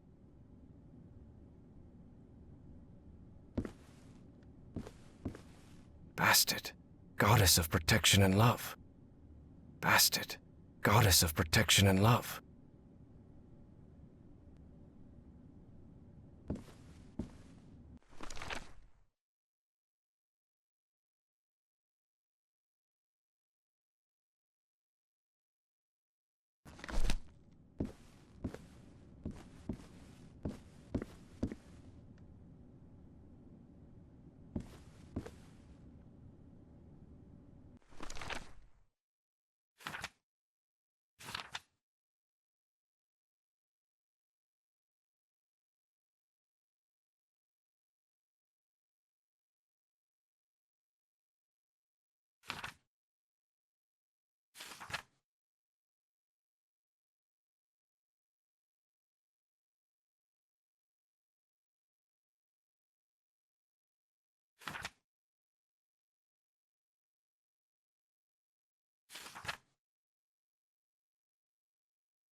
Damn it, it didn't work. I need to go over it again.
This isn't right.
That elevator. It must be the access to Bowen's office. Evangeline has to be there. I'm sure of it.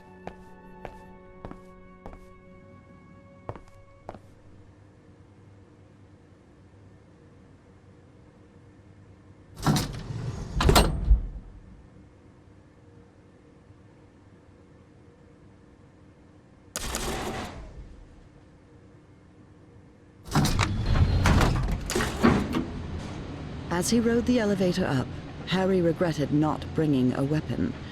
What if Bowen was still up there? All right. Let's see what you're hiding here, you scoundrel. Consciousness exchange? Is he talking about mind swapping?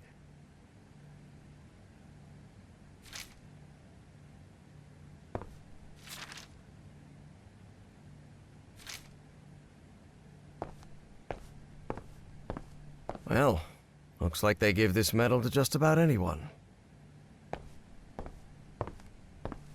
That doesn't sound good at all. And what's this Azathoth business? Say, isn't that Senator McCarthy? Indeed.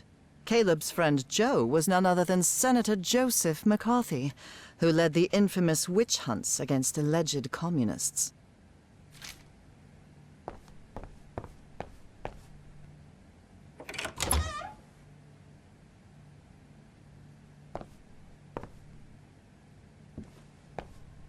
Evangeline had to be on the other side of that door, no doubt about it. But Harry stopped before entering. Was there anything left for him to find in Caleb Bowen's office? Please be all right, Evangeline. Let's go, Miss Drayton. We have to get out of here.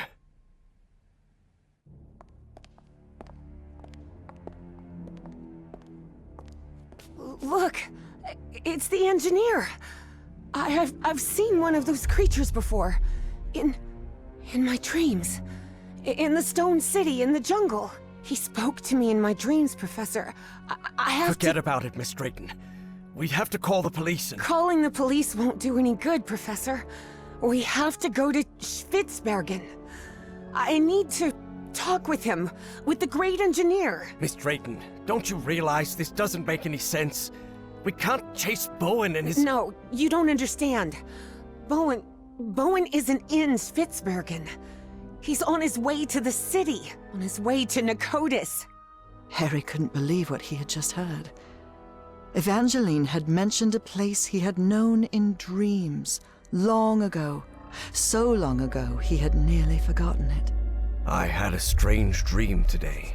I was inside a vast library and gazed at vistas of another world. All these questions came crashing down on Harry. And suddenly, he wasn't so convinced anymore. Before boarding the plane to Norway, Evie and Harry talked about the trip. About where they'd be stopping over. About what they'd do once they got to Spitsbergen. They talked about bringing plenty of warm clothing and gear and supplies to make it through. They talked about getting their documents and passports in order. They even talked about the strange city they had both dreamt of. But Evie knew there was something they hadn't talked about. A question she didn't know how to ask the professor, because every time she'd tried, the right words never came out. But a long flight leaves plenty of time to think. Professor? Yes? When I was being held by that man, Bowen, he showed me a picture of you. A picture of you and my father in the Pacific. Did you know my father, Professor? And then, it was Harry who didn't know how to find the right words. Because even though he'd been waiting years for that question, he still didn't know how to answer it. Evie took Harry's silence as a yes. How come you never told me you knew my father? You never asked. What do you mean, I never asked? What kind of an answer is that? Evie was furious. That petty, childish excuse didn't suit the professor at all. Look, I wanted to. You wanted what? Just talk, for God's sake. All right. I'll explain everything. Good. We've got plenty of time to spare before we land. My wife, Nora, was diagnosed with an incurable disease. The same hereditary illness of unknown origin that had struck her mother before her.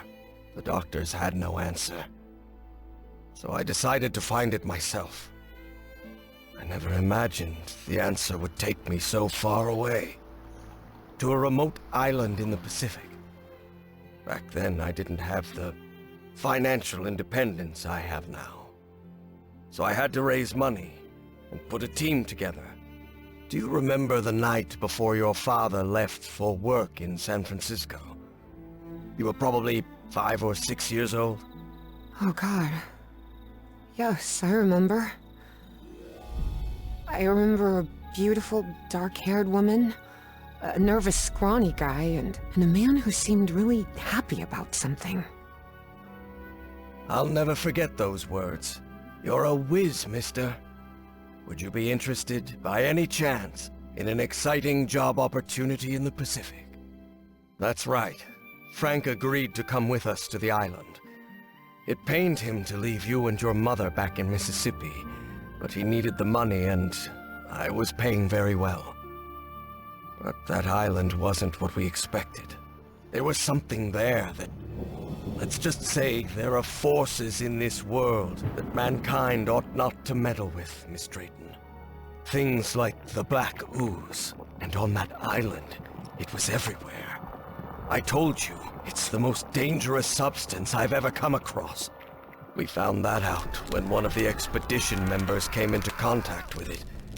It was him, driven mad, who attacked your father. Just a shallow cut with an ancient dagger, but enough to infect him with that black liquid. That is what took Frank's life. I did what I could to look after him, but that infection, it was beyond anything I could handle. His final words still haunt me. Harry, please look after my wife and my little girl. And that's what I've been trying to do all these years. Though evidently not as well as I might have done. Evie was speechless. She could not believe it. Take care of me? What are you talking about? I just met you a week ago. I've never had anyone except my mother. And the only help we ever got was from the insurance checks. What kind of help are There you— was no insurance, Evangeline. What? Harry decided that since he'd started telling the truth, he wouldn't stop halfway. I am the Hydrangea Foundation. Hydrangeas were just Nora's favorite flowers, that's all. And then, Evie understood. She understood the strange and painful sacrifice that man had made. I wasn't the one who drove that dagger into your father, but I dragged him to that island and didn't listen when he told me we had to leave. Harry had spent a long time avoiding the truth of what had happened nearly 30 years before, on that island in the Pacific. But for the first time in ages, he was forced to face it. So yes, your father died because of me. I can't tell you how sorry I am. I won't be so foolish as to ask for your forgiveness. I know I have no right to it. I understand how you must feel now. I understand that you hate me.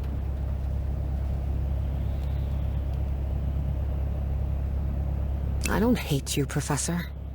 I feel terribly sorry for you. Evie didn't say it to hurt him. She genuinely felt sorry for that man. A man who had known happiness for such a short while. Far too short. And now, he had nothing left except a fortune that was all but useless to him. You tried. You did all you could to save your wife.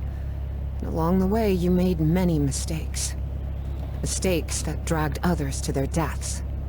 Including my father, yes. But nothing we do now will bring my father or your wife back, will it? Let's leave it be. It'll be better for both of us, don't you think? Yes, of course. Evie and Harry remained silent for the rest of the journey.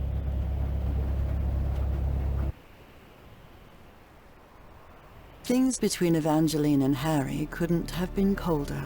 Even colder than the freezing weather on that remote Norwegian island.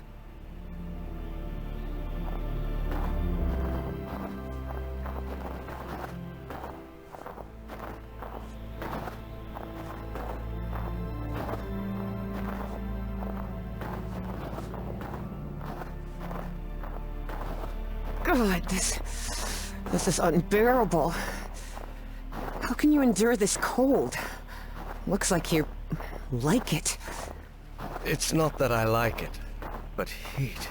I used to like heat, but then I spent 3 months isolated on a Pacific island and watched everyone around me die, Harry thought of saying. I've grown accustomed to the cold over the years, that's all.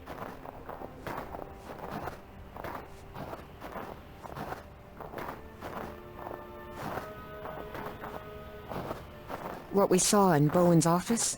The Black Pharaoh, Azathoth, and all that? What do you think it means? Just the ramblings of a madman, I'm sure of it. I'm actually more worried about the other things. Spitsbergen, the statue, your memory loss, and your dreams about that creature. Too much of a coincidence, isn't it?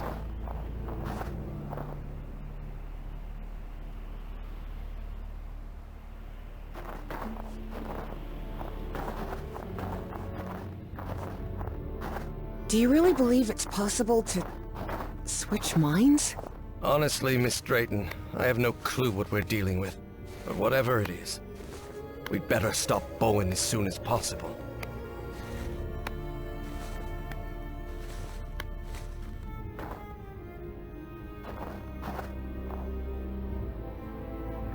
Here it is, the radio station.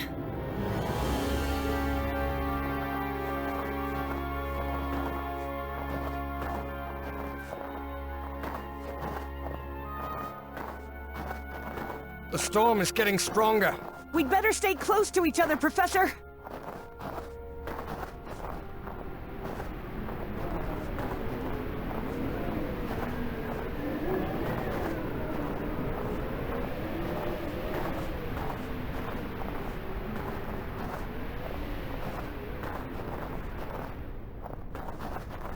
The entry post is completely wrecked. What happened here?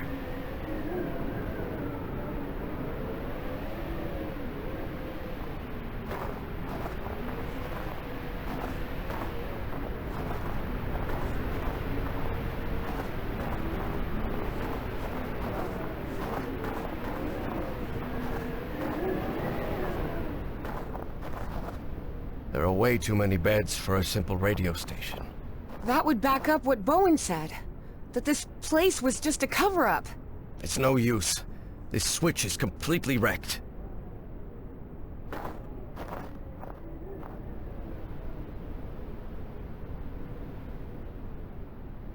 A book titled The Unspeakable Cults doesn't sound like a very pleasant read.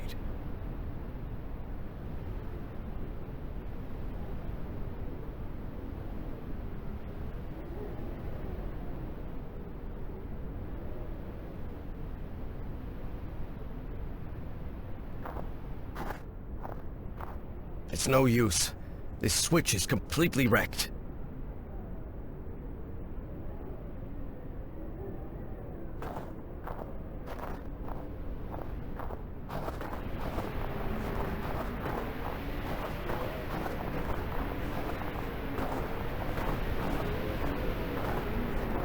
This must be the generator room, but it's locked.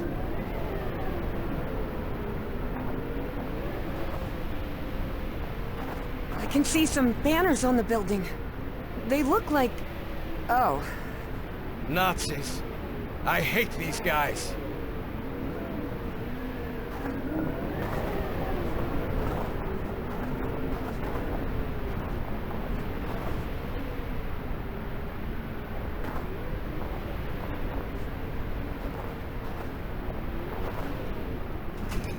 Just as I thought. No power in here. We should look for the key to that generator room. It must be around here. Not yet. I've got to get the generator running before I can get any work done. I'll have to take a look at it later. Right now, I need to get the power running in this station. Interesting. Very interesting. But it won't help me bring the power back on.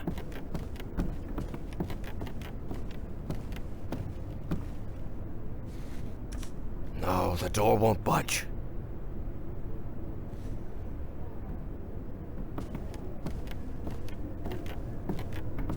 This must be the key to the generator room.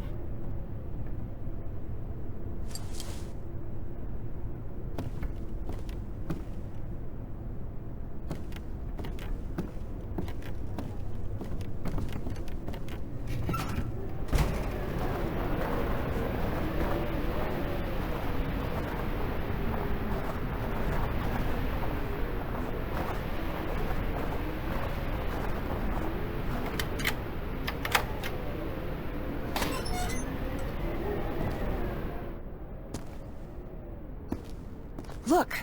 Seems this generator was meant to power the whole facility. Try turning it on, Professor. Hey, what the... The current must have caused a power surge in that distribution panel up there. Let me take a look. Maybe I can fix it. Okay.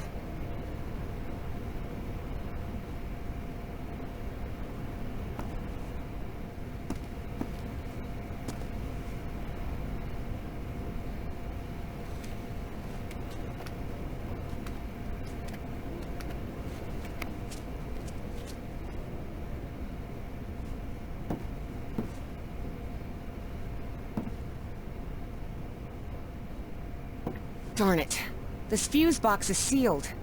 You don't happen to have a screwdriver on you, do you? What do you think? Perfect. This'll do.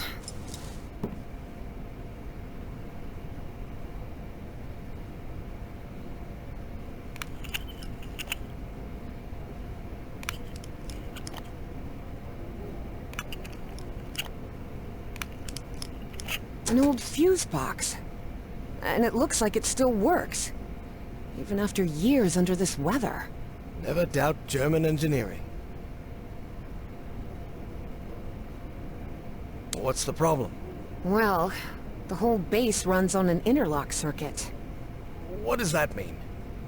I know nothing of technical stuff and you know it. It means that for the power to reach the antenna, you'll have to manually turn on each switch in order. You mean I have to look for switches all over the base? That's right. I'll route the power from this fuse box, and then you turn it on. Fine. Stay put. I'll get back to you. Your turn, Professor.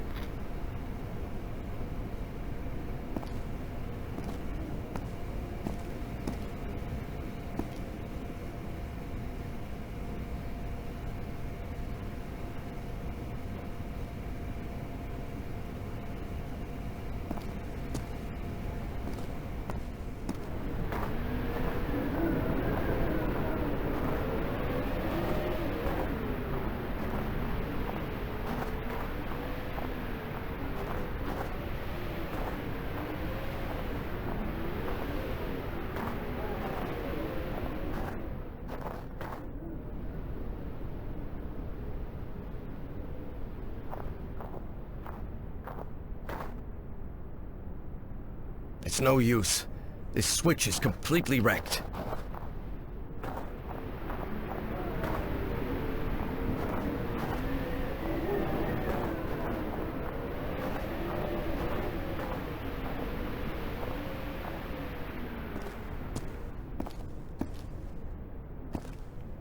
This storage room's a complete mess.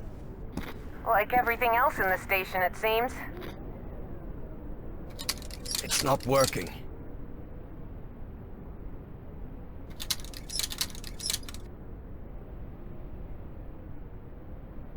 Please, by all means.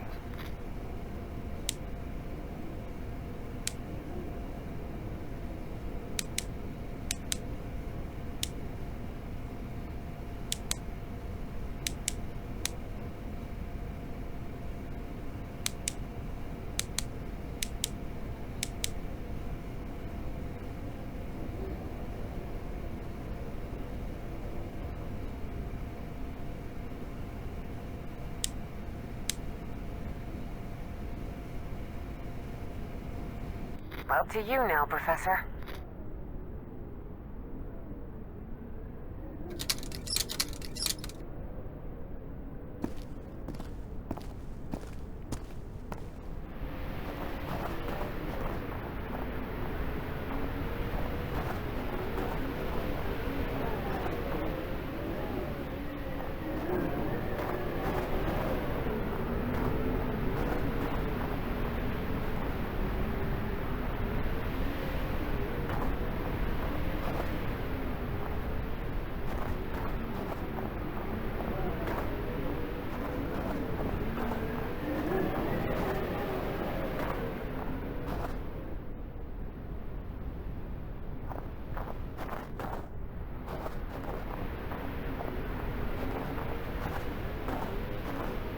This looks like the station's garage.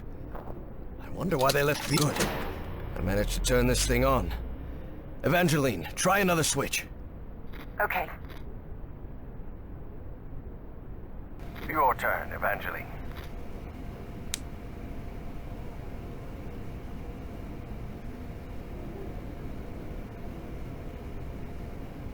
You're in charge now.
Good.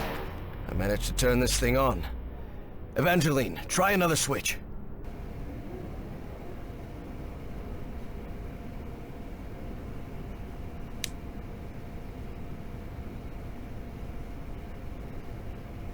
Up to you now, Professor.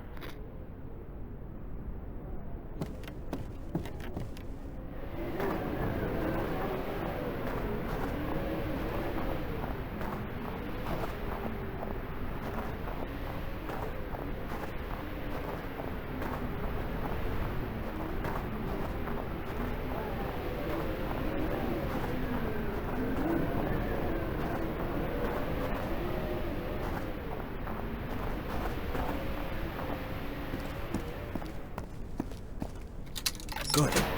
I managed to turn this thing on. Evangeline, try another switch. Okay. It's up to you now, Evangeline.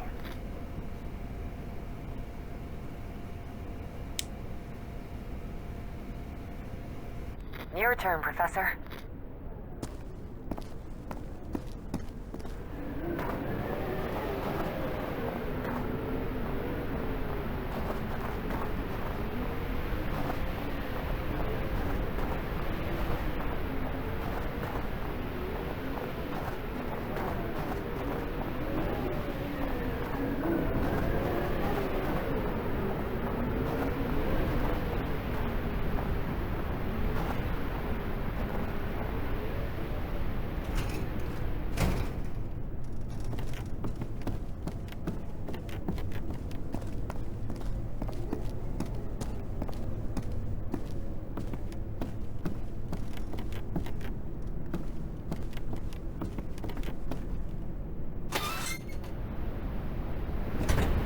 Evangeline, I see a...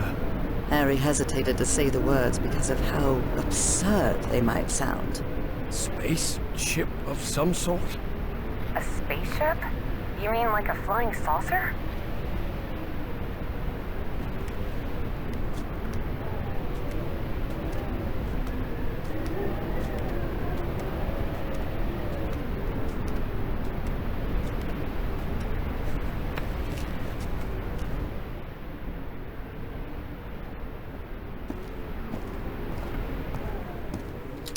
Yes, we did it!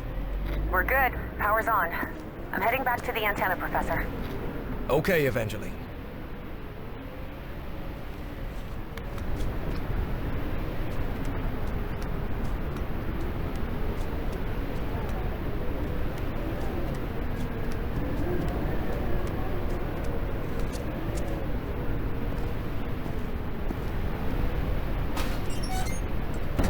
Huh. Wasn't expecting to see one of these here. What are you talking about? It's an Enigma machine. A message encryption device the Nazis used to encode top-secret messages. But how could you possibly know that? I worked in intelligence during World War II. Obviously, I was too old to be sent to the front lines. And I can't see a thing without my glasses. But the OSS thought someone like me could be useful cracking codes. So they sent me to Fort Meade, Maryland, to the Signal Security Agency building.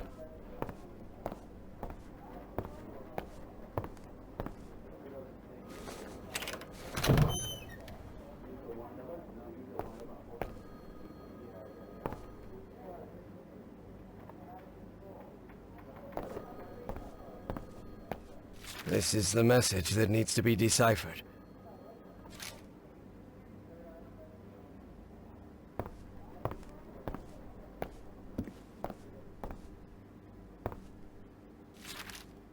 I really doubt this is how Nora pictures my work here at Fort Meade, but she does love to tease me.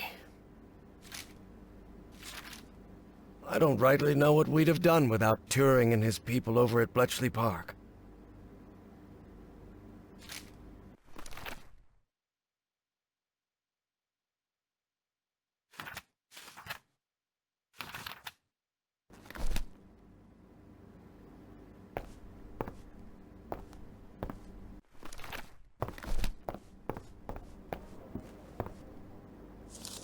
We worked hand in hand with the Brits. They'd already managed to crack Enigma, so we hoped their work could help us break JN-25, the Japanese naval encryption system.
Enigma decoding instructions.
Excellent.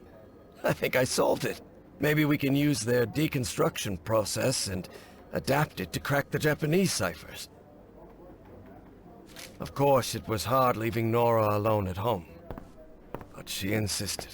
She knew I could help our country fight the Axis. So my only condition for working at Fort Meade was that my wife could contact me whenever she needed.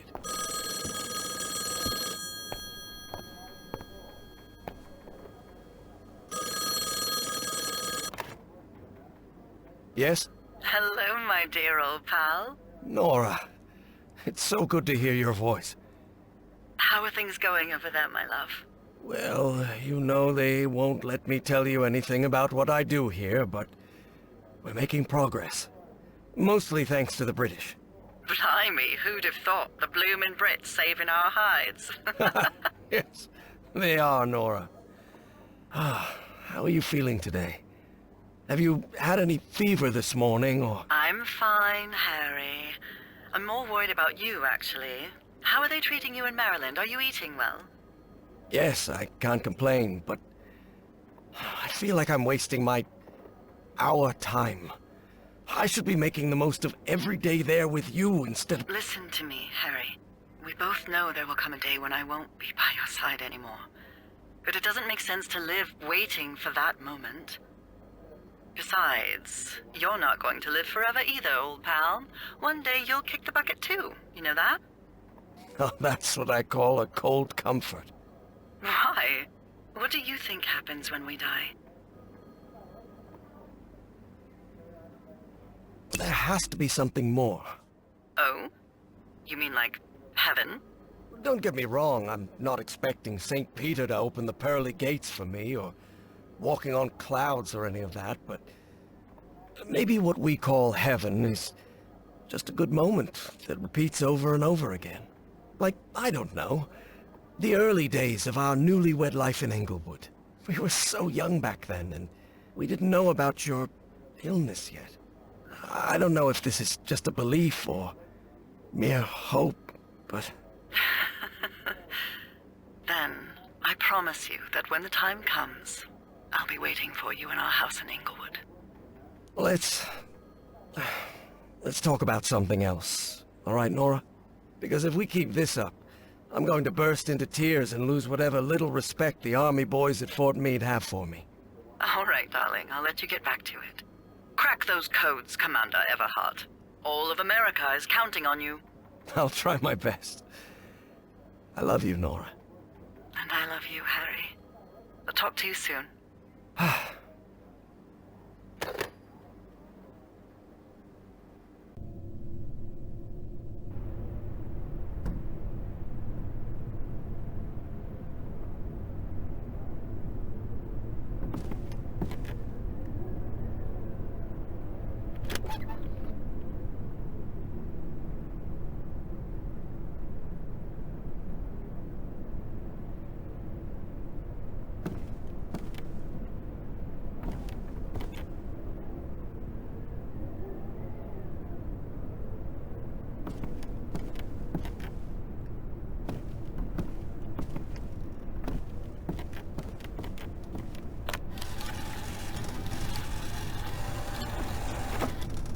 This encrypted message is rather short.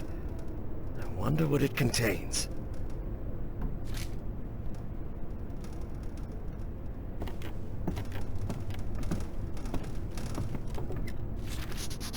Januar 1943.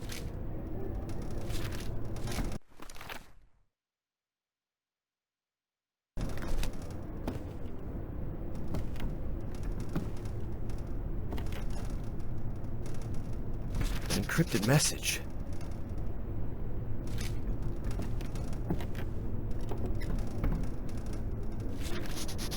Februar 1943.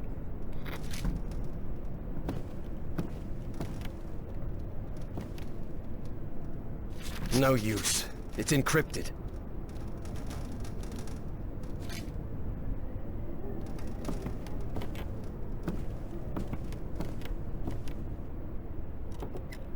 There's some sort of cable here.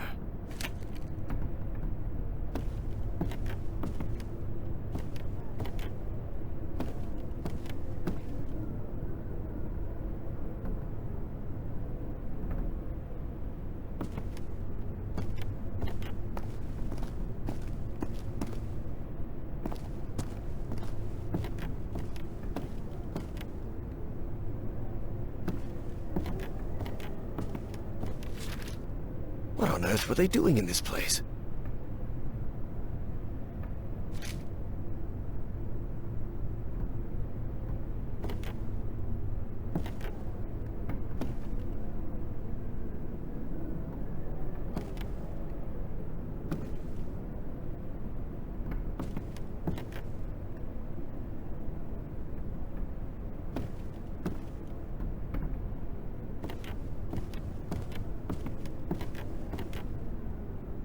All of these rusty gadgets are useless. This machinery hasn't been used for years. It's junk. ZNPC. Sounds like a secret Nazi project, doesn't it?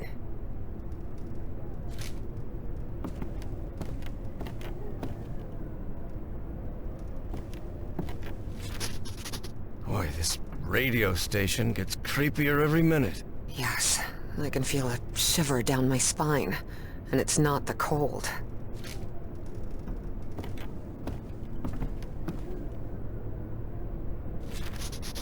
It's the Dienstausweis of an SS Oberstgruppenführer.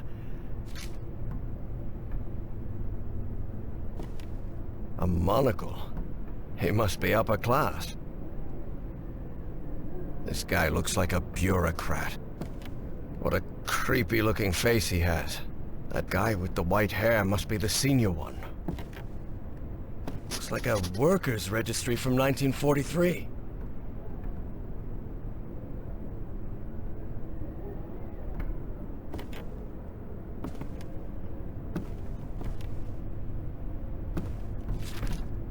Operation Weserübung. The Nazi occupation of Northern Europe.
Nazis probably abandoned the base. That's why this message was never received.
Code. I wonder. Could that be the code to access the reinforced door, Professor?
German names with numbers assigned.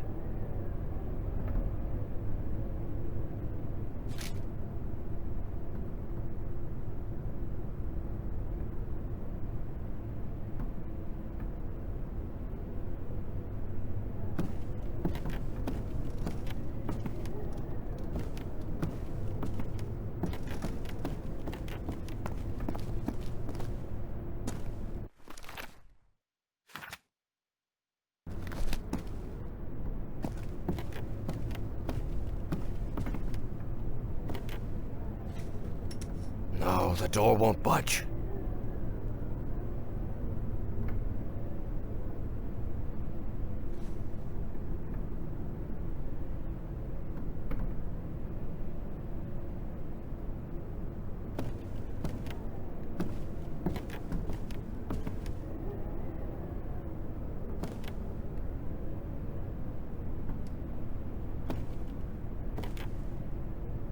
All of these rusty gadgets are useless.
Reinforced door.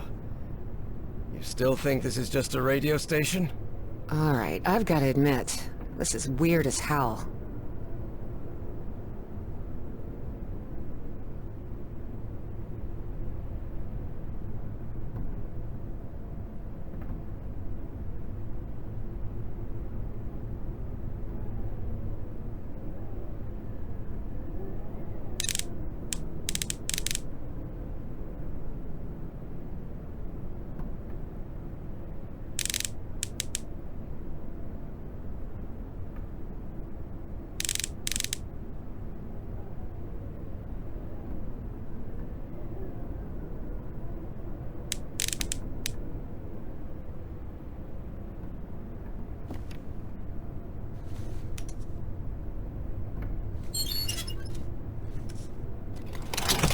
At last, we did it, Evangeline.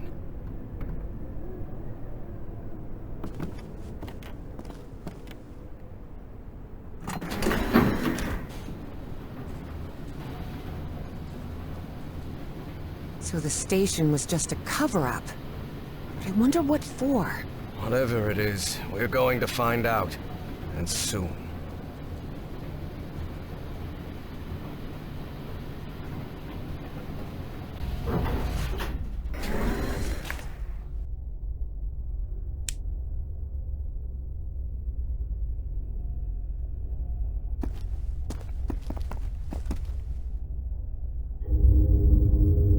Harry tried to keep his composure when he saw the oily shadow.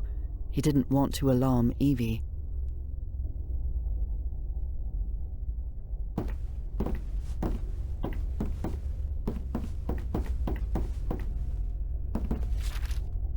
A flood.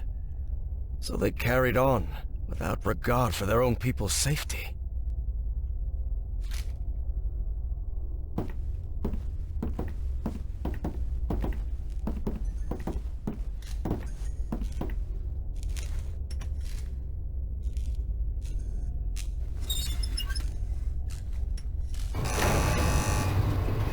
Think we'll find that great engineer of yours down here? I hope so. This trip will have been a total waste of money. But Evie suspected there was much more at stake than the cost of their trip.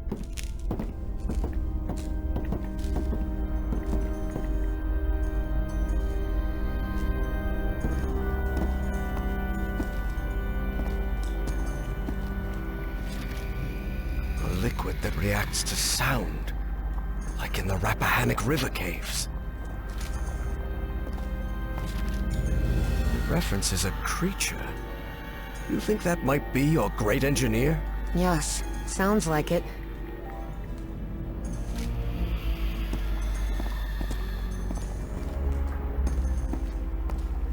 Harry held his breath. The black shadows were back again. But then... What the hell is that thing? You can see that too? That sort of cloud of black smoke? Of course! It looks alive.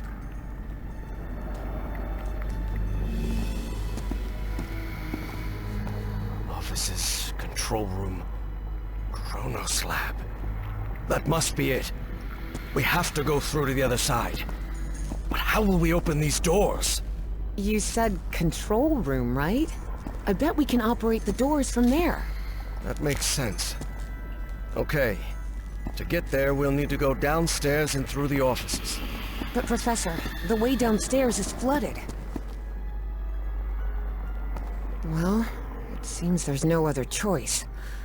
Which of us... I'll go this time, and I'm not going to allow any argument about it. Because despite how I look, I'm not 80 yet, Harry thought to himself. Do you want to go down then? Go ahead. Lower me down. All right. Be very careful down there, Professor.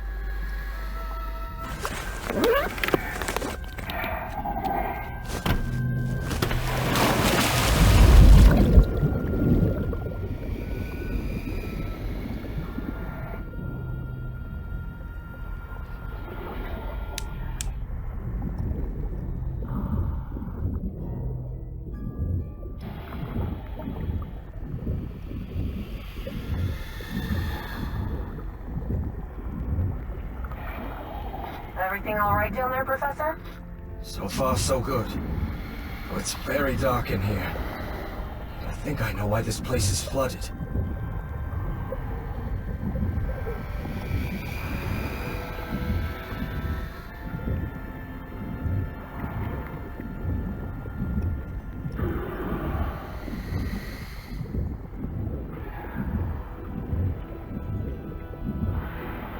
They must have tried to break into that flying saucer and then release the black ooze.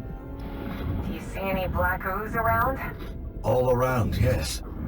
I'm pretty sure it was the ship's fuel.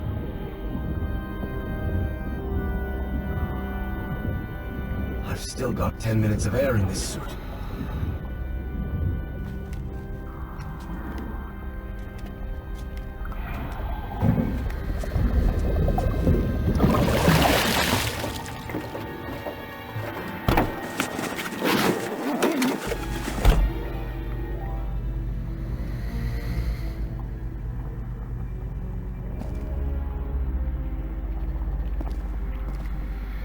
Evangeline, do you hear me?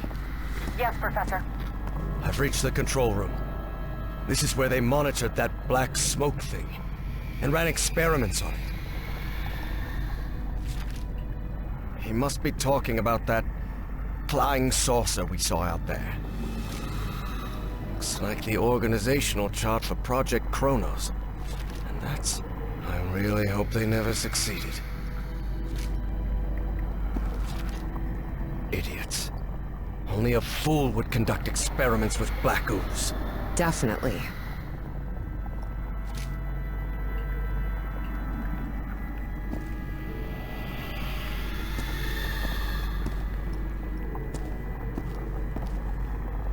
Evangeline, there's a panel here. Maybe it'll open those doors.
A light just came on.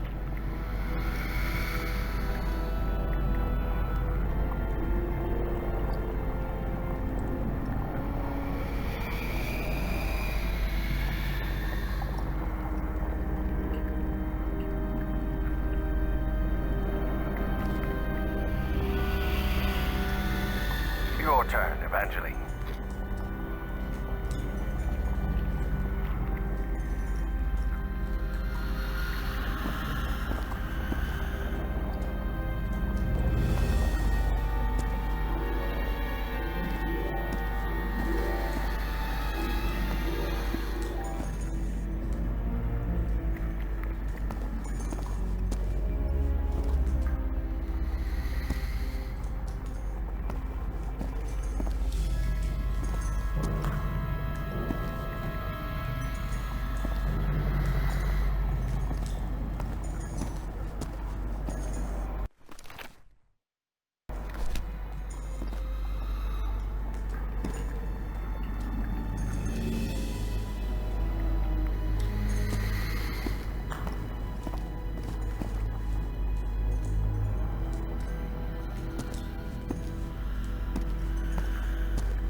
Up to you now, Professor.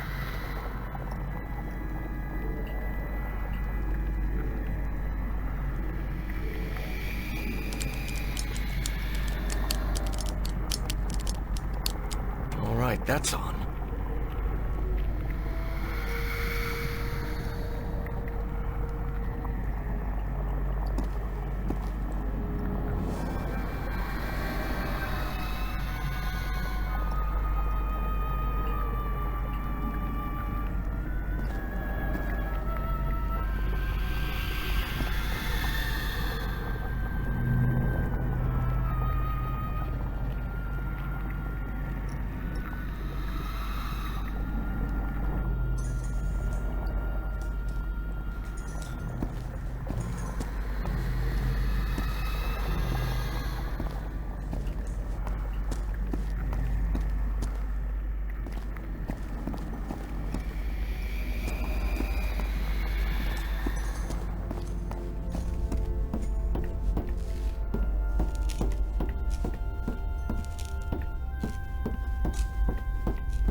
Up to you now, Professor.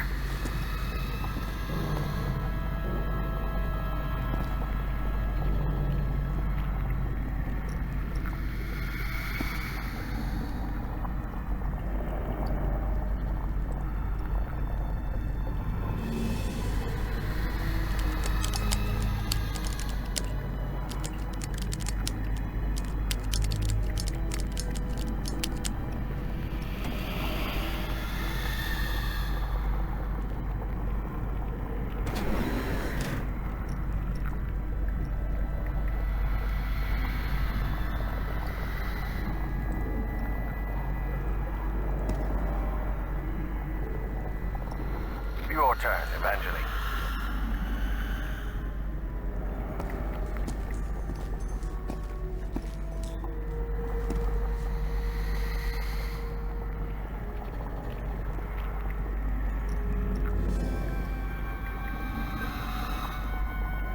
You're in charge now.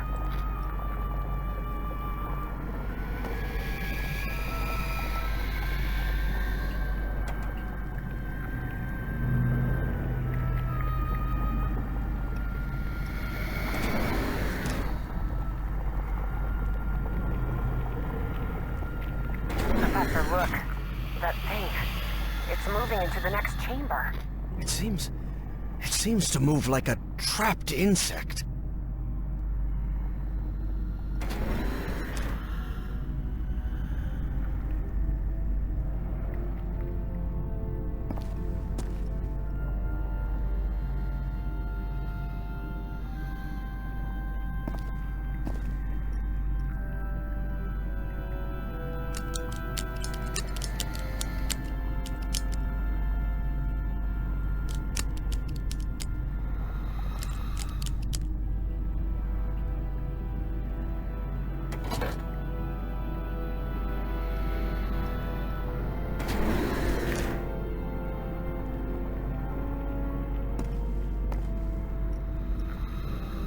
It's up to you now, Evangeline.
Your turn, Professor.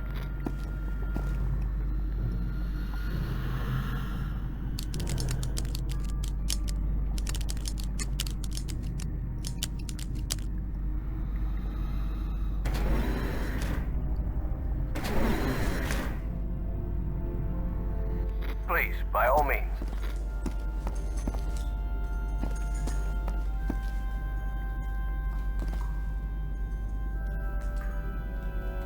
Up to you now, Professor.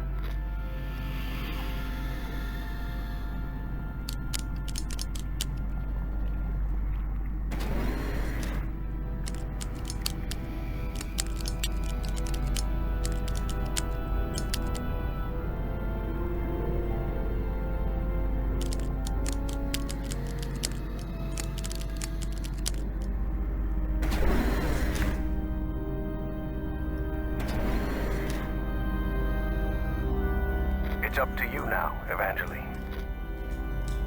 You're in charge now.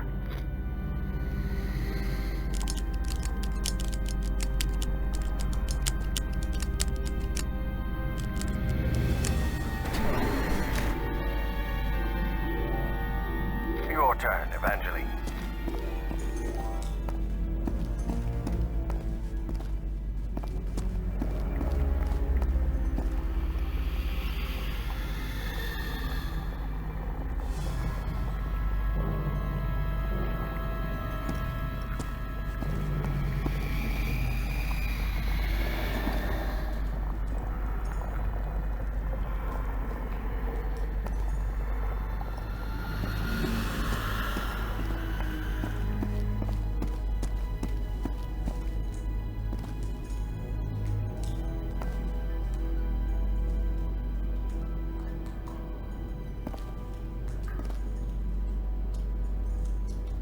Up to you now, Professor.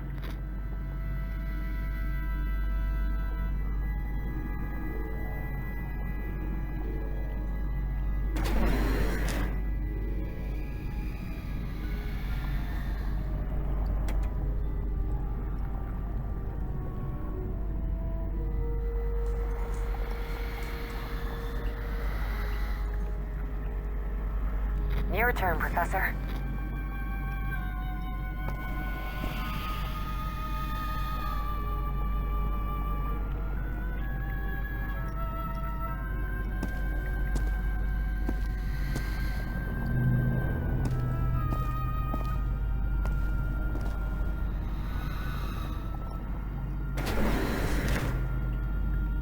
please, by all means.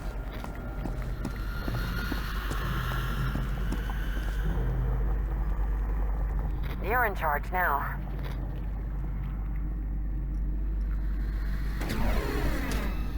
Your turn, Evangeline.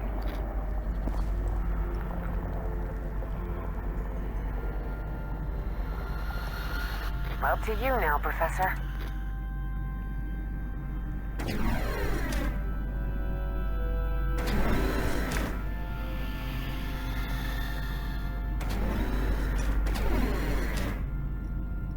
It's up to you now, Evangeline.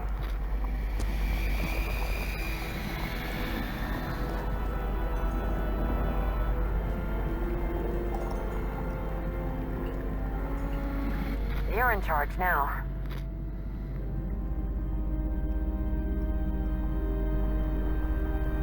No. Evangeline is on the other side of that door. That black smoke creature could get her.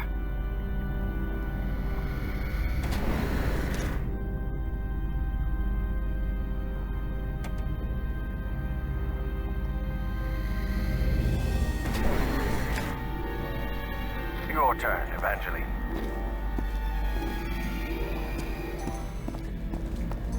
I should go get Harry before continuing forward.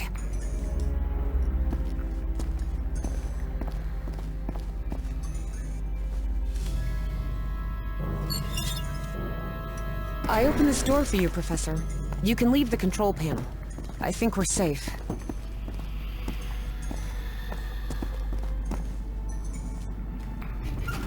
What on earth was that thing? I don't know. But whatever it was, I don't want it close to us. Let's get out of here, quick.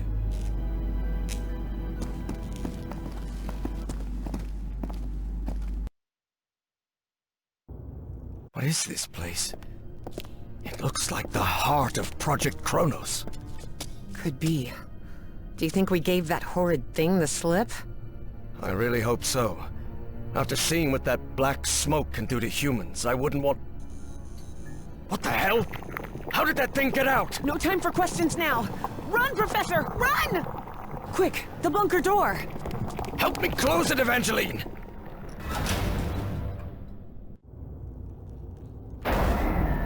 Damn it! That was close. Guys, I hope this chamber is shut tight. If not, we better find another exit. Otherwise, we're trapped in here.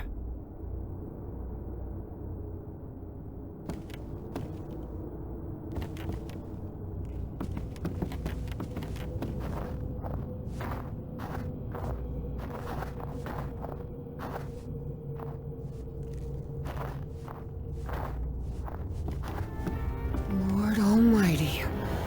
Evie recognized the gigantic creature at once. It was the same one she had seen in her visions. Look at the size of that creature. Harry remained silent. He was in shock, but not because the sight of that creature bewildered him. Quite the opposite. Something about it felt disturbingly familiar.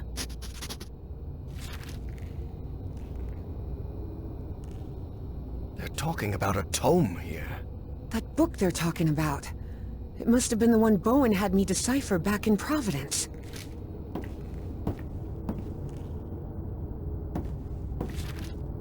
So the Nazis called the black smoke things polyps.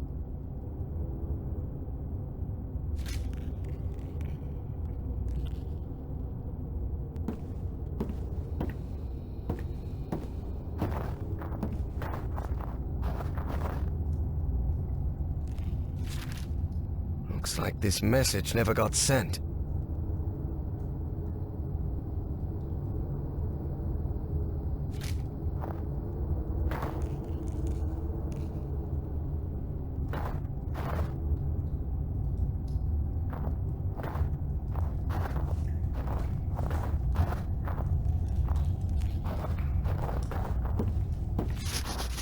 Apparently, the Nazis tried to communicate with that creature.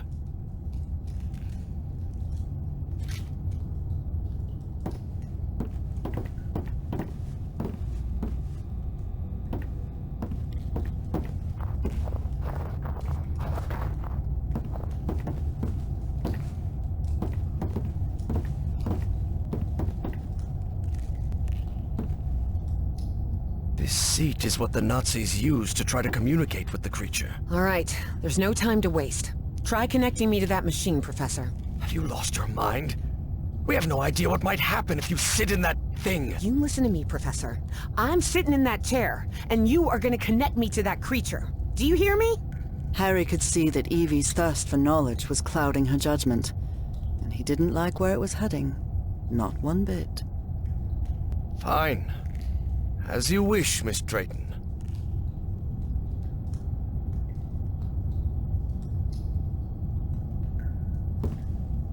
That seems to power the machine connected to the chair. You can sit down, Evangeline.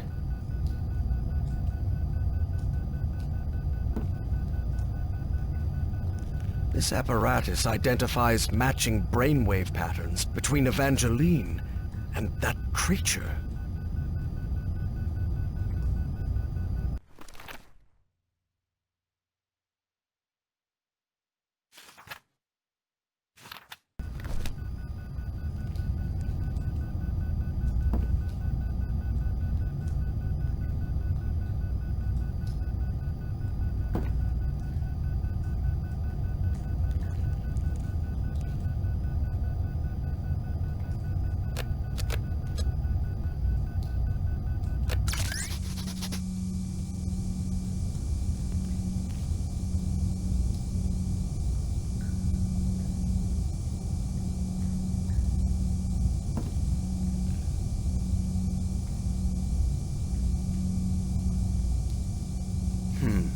Geeignet means suitable, and untauglich means unsuitable. It must refer to the brainwaves.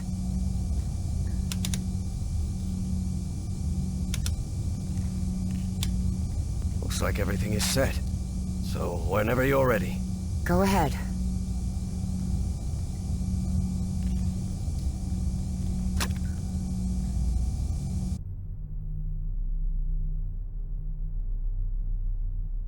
Evie found herself, in the literal blink of an eye, in a completely different place.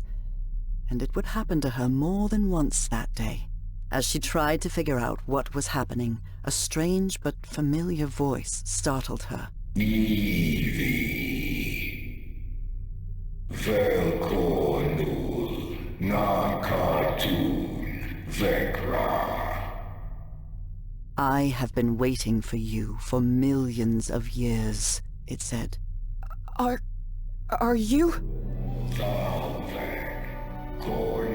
I am the great engineer of Nakotis. After so much trouble, Evie was finally before the great engineer. It was her one chance to ask everything she needed to know.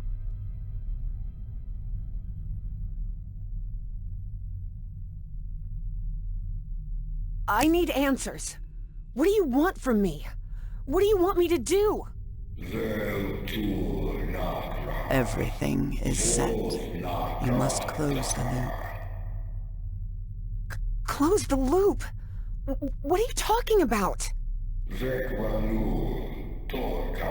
Take my ship. Travel to Nakotis, the Nakotis of your time. Stop, Bowen. My race will be saved.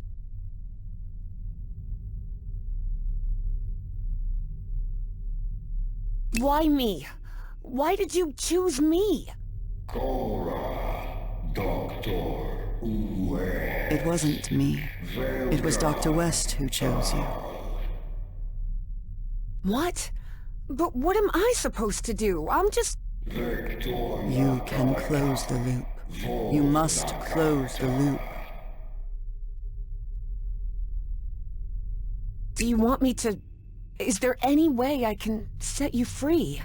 You will do it when you close the loop. Or maybe you did it when you closed the loop. The complex Yithian language made no distinction between verb tenses. Therefore, that sentence could be understood as an instruction given in the past, present, and future alike. I can understand your language. How is that possible? Your mind in my body. My mind in your body. How is... When did that happen? When you were in Nakotis. The Nakotis of my time. But how am I going to do that? Where is the Nakotis of my time? You need to remember its location. Remember. Remember it? How?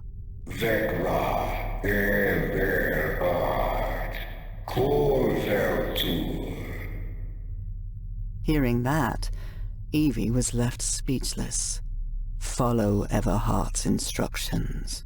Evie didn't have time to ask another question, because in the blink of an eye, she found herself once again in that stone city from her dreams, millions of years in the past. Except now she knew it wasn't a dream. It was a memory. My hands! Heavens! Look at my... hands! Those Zethian appendages could hardly be called hands, but that was how Evie perceived them.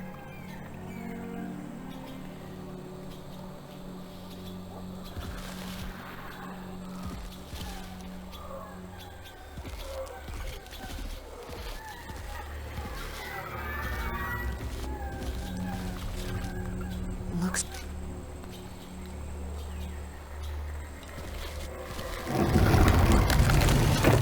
Ugh. I can't believe I couldn't remember this amazing view of the towers of Nakotis.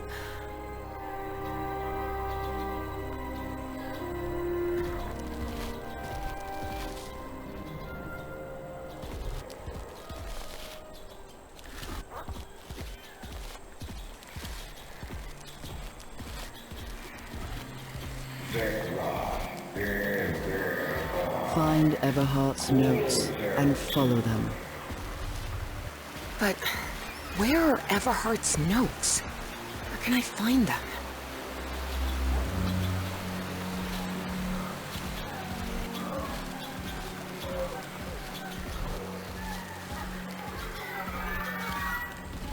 I always thought my dreams didn't take place here on Earth, but now I understand that this is how Earth used to be, millions of years ago.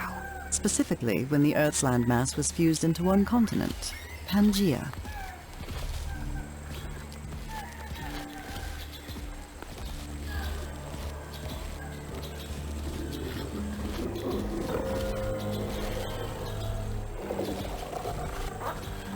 Look at how tiny that Dimetrodon looks now.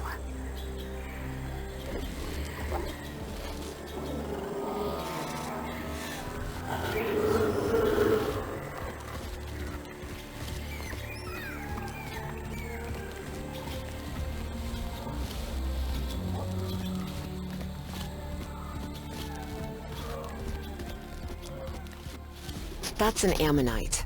Cephalopods that lived during the Devonian period, 400 million years ago.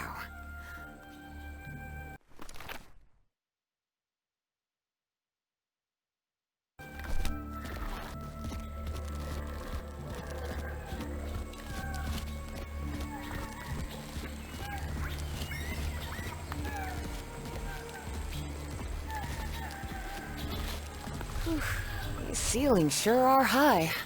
Evie suddenly remembered the colossal corridors and massive stone slabs of the great library of Nakotis.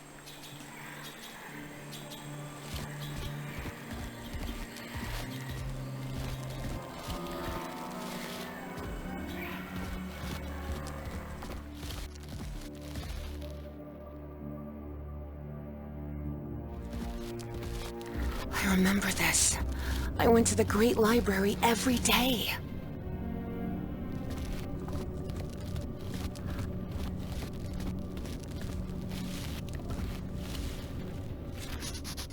I believe I've seen some of these murals around here.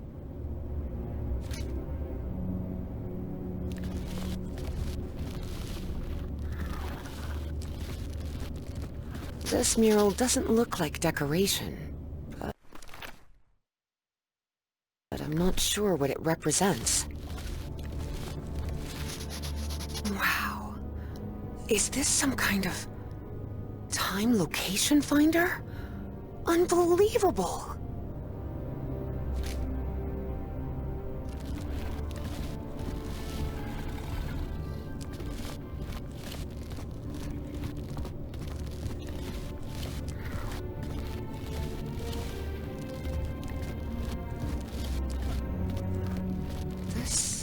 This is the altar I worked in. Looks like I...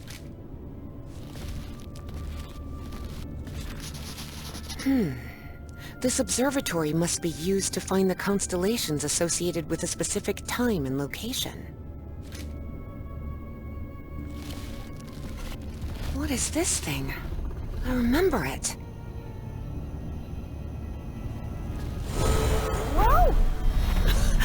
My goodness! I'd forgotten about these light conveyor belts.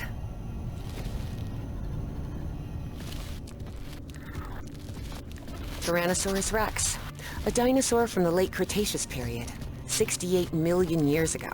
A Dimetrodon from the early Permian, 270 million years ago.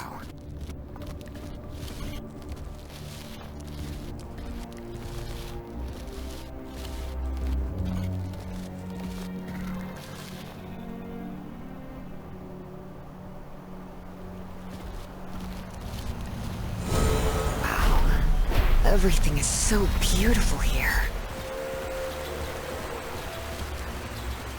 I suppose this mural refers to us, Homo sapiens. We appeared roughly 300,000 years ago, in the Middle Pleistocene.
89345.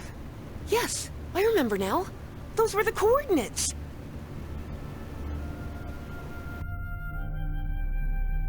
Great engineer, I know where to find the Nakotis of my time, but all I have are Yithian coordinates. And there's no way out of here. There's one of those black smoke polyps on the other side of the chamber door. Take my vessel. What? The vessel? You mean the spaceship? Evie's heart skipped a beat. Piloting a flying saucer was something straight out of a science fiction novel. But the vessel door won't open. How am I supposed to... Your mind is now fully synchronized with the Yithians. Travel to Nakotis. Stop, Bowen. Close the loop. But what about you? I can't just leave you trapped here. It is irrelevant. Close the loop.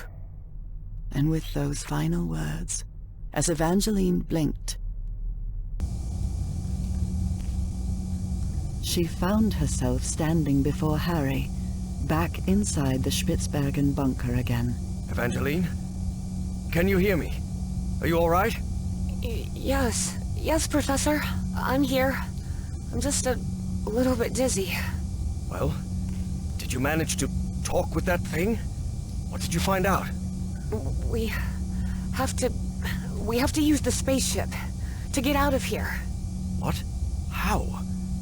Did that creature give you a crash course in flying saucers or something? No, it's not that.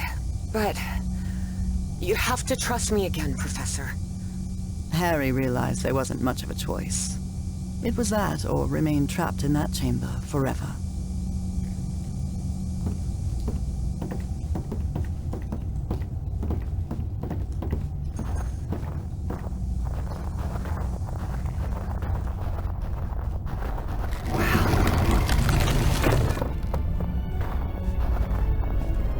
Look around, Professor. Isn't this fascinating? There doesn't seem to be any power. You sure you can pilot this spaceship? I'm not sure pilot is the right word, Professor. I'm not even sure ship is the right word. This looks more like a building than a vehicle. There surely has to be a starter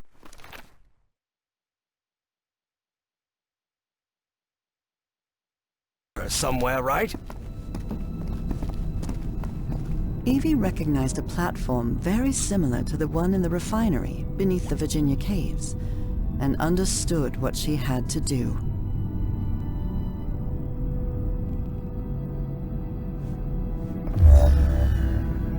Look, Professor, it's working.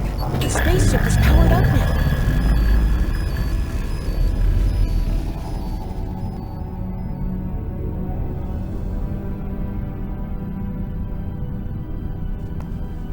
Damn it, where's the steering wheel?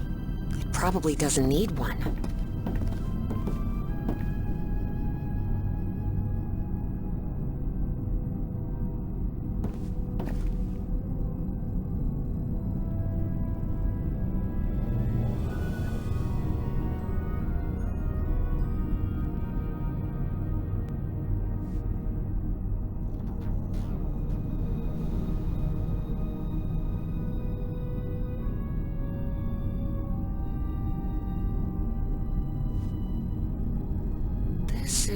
It looks like an autopilot, but it doesn't just maintain altitude and course. It moves toward specific coordinates, which they express with numbers.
think I've got it.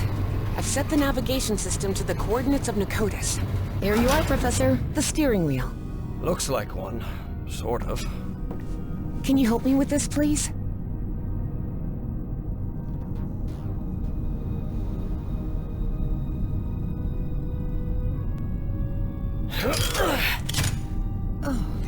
Buckle up, Professor. Hey, whoa! Whoa!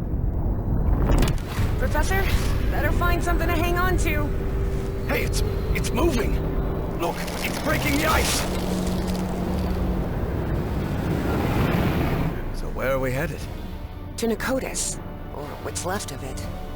Those dreams you had about that place? They weren't dreams. You were there, millions of years ago.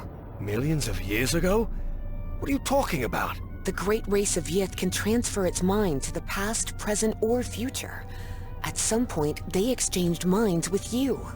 Good heavens. Can you imagine what that must be like? To move freely I through... can imagine what the Nazis would have done if they'd gained that power. And don't forget, that Stahl fella still is among Bowen's gang of kooks. I'm not sure which I hate more. Kooks or Nazis. In any case, I don't think anyone should meddle with that knowledge. As I've told you before, there are things we shouldn't... Evangeline, can you hear me? Evangeline? Oh, for heaven's sake, what's happening to you now? Time and space? Evangeline found herself in an unfamiliar place in an instant. For the fourth time in just a few hours. Oh, come on. Now what? What's going on? The difference was that this place didn't look like a narcotic construction at all. Nor was she inside the body of an alien creature. It just looked like the future. Why am I connected to this machine? And is this... This isn't my body. Where am I? Evie jolted in shock. If she was in this body, then who was with Harry on the spaceship to Nakotis?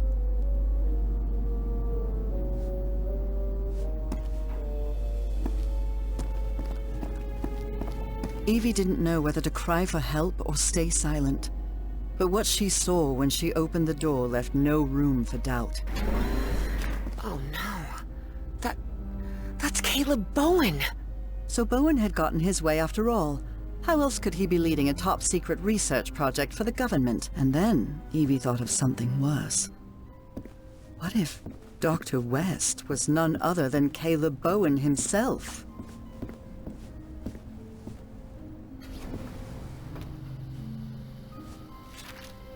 I wonder what on earth the Project Arc...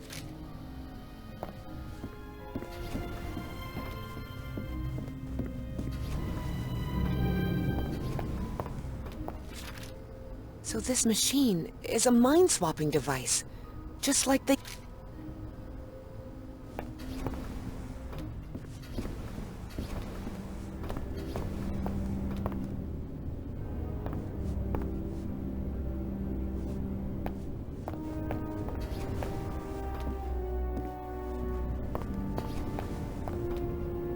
What kind of machine is this?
This isn't right.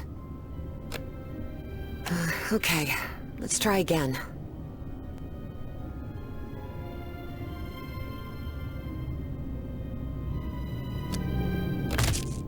No, this isn't working.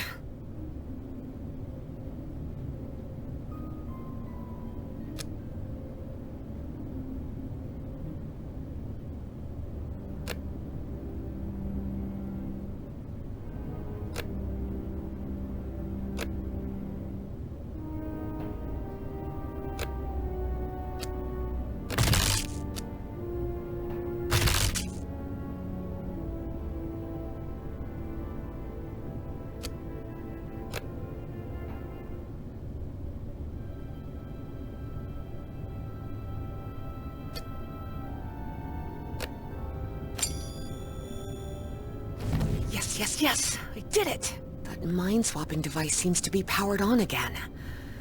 I hope this works.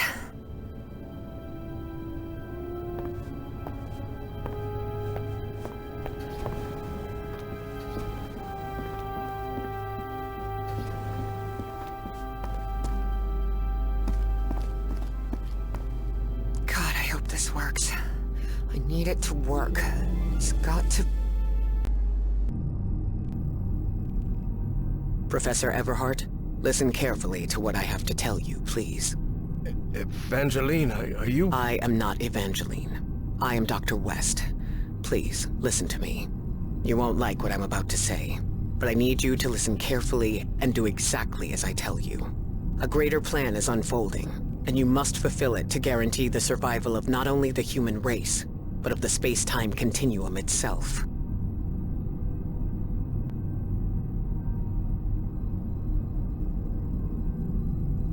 What do you want from me?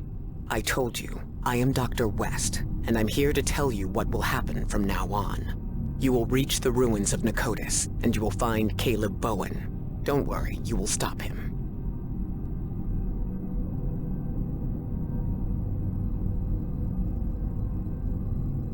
That is certainly a relief.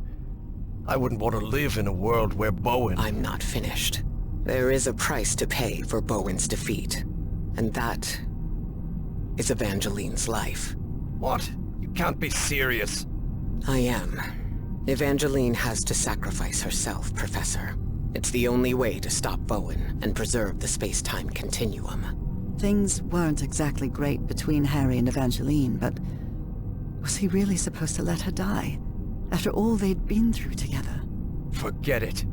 I won't let that girl die. Then you'll be condemning us all to oblivion, causing Bowen's triumph and the collapse of the space-time continuum. There's no more time. But remember what I said. Evangeline must sacrifice herself. Harry considered answering, but found nothing to say. Arguing with someone who could see the future was pointless. I know you will do the right thing, Professor Everhart. After all, we've been through this before.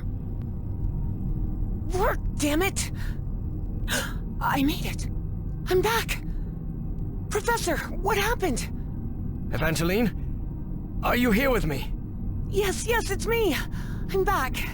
What happened to you? Where did you... I was in the future, I believe. But what happened here? Someone pushed me out of my own body, Professor. Who was it?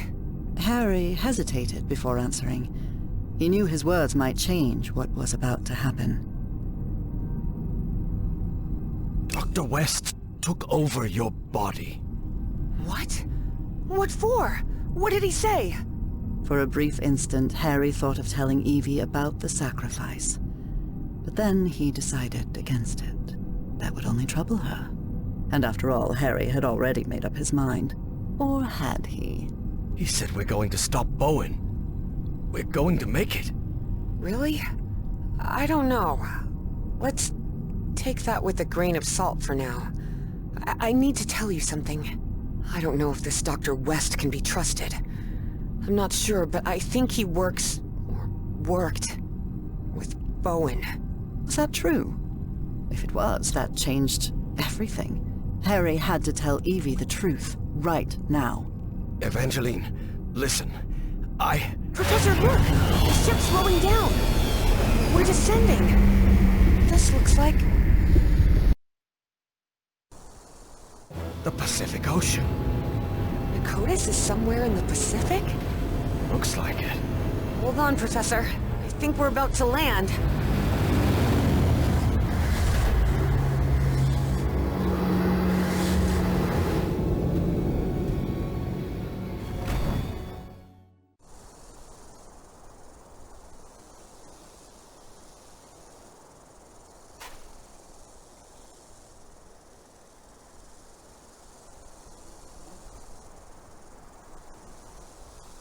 Who would have thought this whole structure was actually a flying saucer, huh, Professor? Red sand. This must be the Great Sandy Desert. So we're in Australia. We crossed half the world in, what, half an hour at most? For all his fascination with Yithian tech, Harry didn't answer. He was still debating whether to tell Evie what he'd discussed with Dr. West.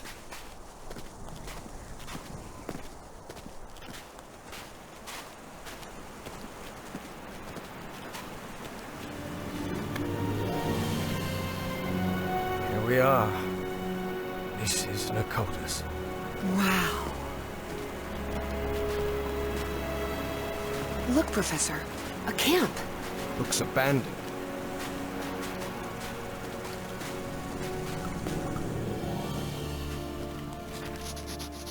Thank you, Sherlock. Apparently, Bowen's goons spent a good long while trying to force this massive stone door open. Somehow the Yithians were able to store light and channel it through those lenses.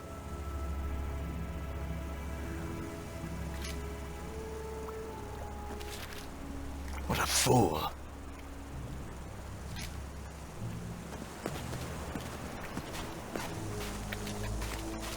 I'll stay here, Professor. Let me know if you find anything. There are some carved symbols.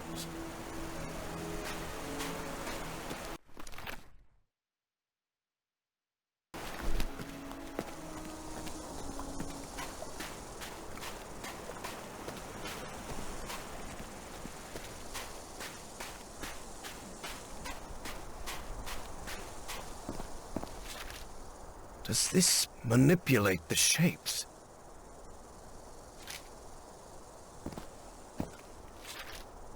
This is the Nazi who escaped from the radio station. I guess they ignored his warnings. What does it say? Never trust a Nazi, that's what.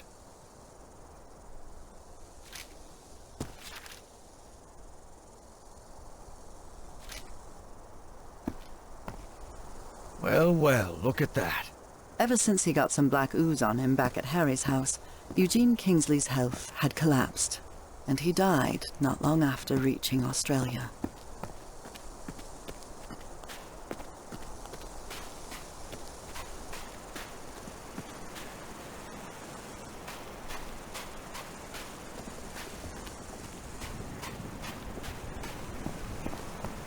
Symbols. Interesting.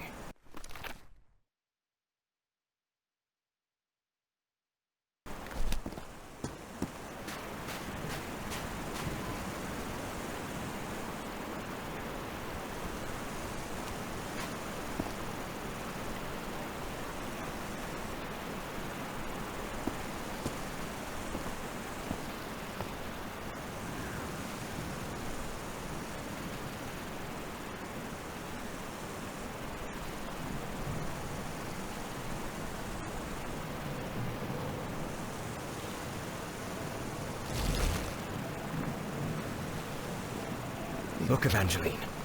I can rotate the shapes using these controls.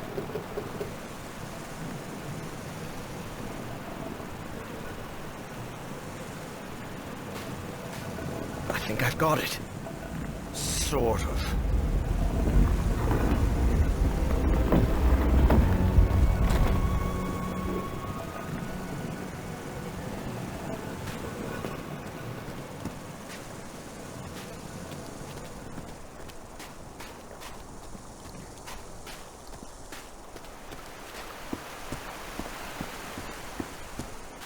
That This really looks like Nakal architecture.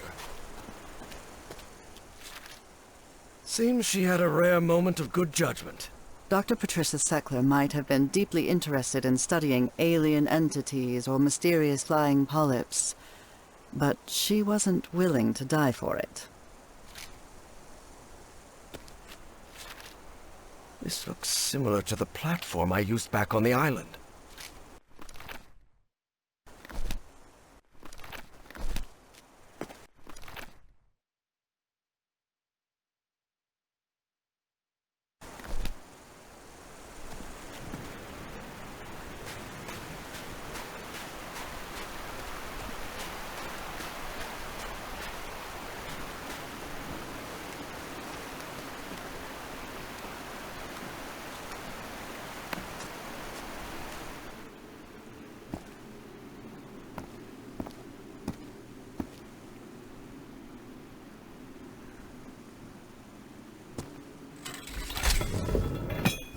Well, looks like that did something.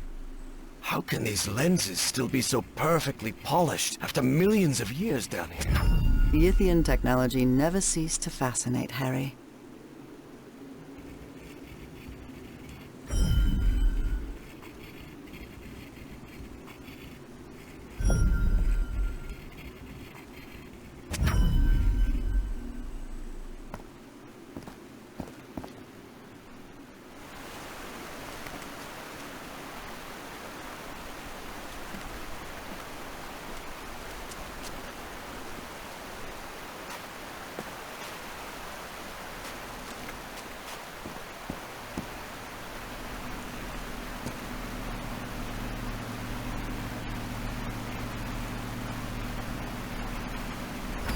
Did you see anything like this in your visions of Nakotis, Evangeline? The Yithian use technology based on mirrors and light, but this is the first time I've seen a system this complex.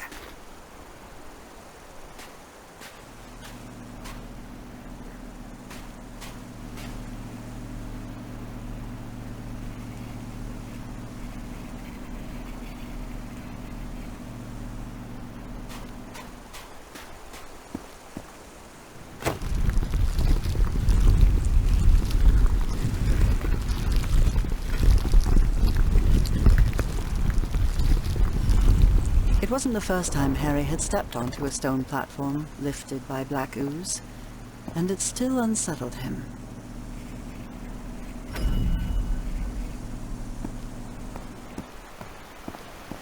Another one of those moving patterns.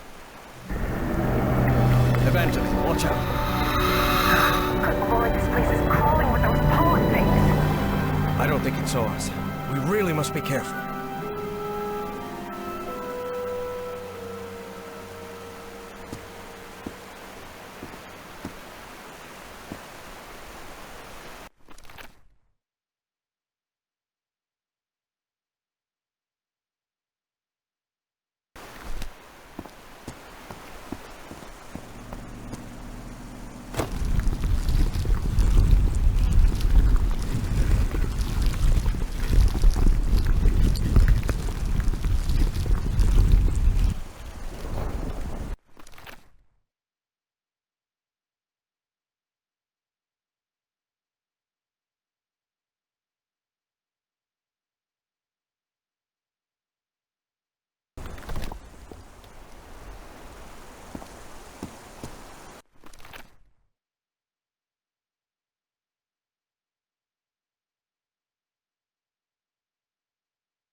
one was tricky.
Good.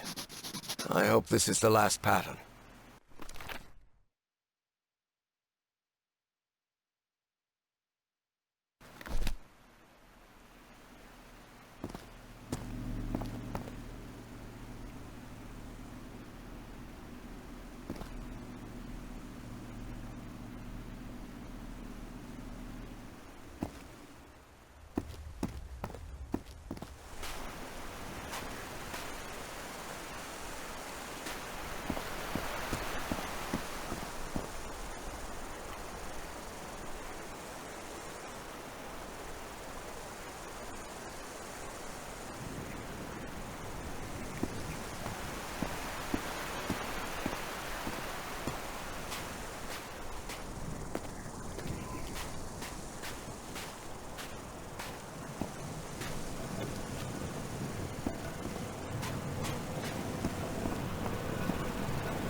Yes, I opened it. The door's opening. Let's move ahead. Any sign of those polyps, Evangeline? Not that I can see. There was no sign of the polyps, true. But there was no sign of Bowen either.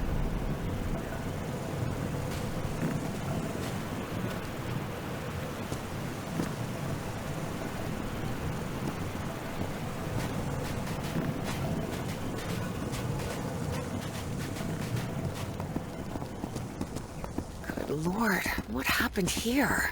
Looks like they ran into those smoke things.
There's one of those cultists dead on the ground. Bowen and Stahl had a last-minute argument over how the mind-swapping machine should be used.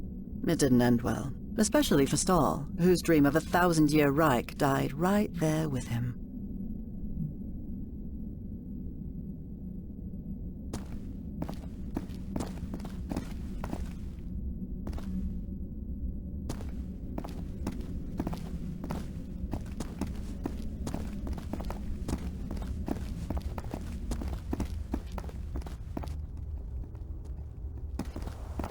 This architecture. Does it look familiar to you? Professor, this looks like the archives. The great library from my memories, but back then it was full of life. This place is in ruins. Makes sense, Evangeline. Millions of years have passed since you were here.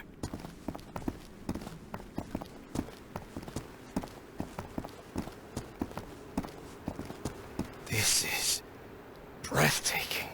If this is the place where I was millions of years ago, the mind-swapping device must be at the top of that basalt tower.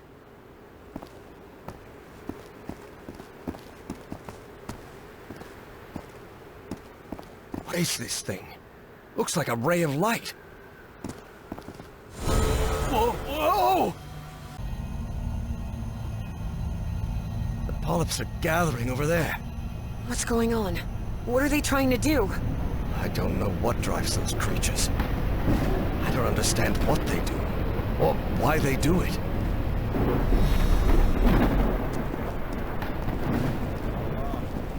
Professor, do you hear some kind of chanting?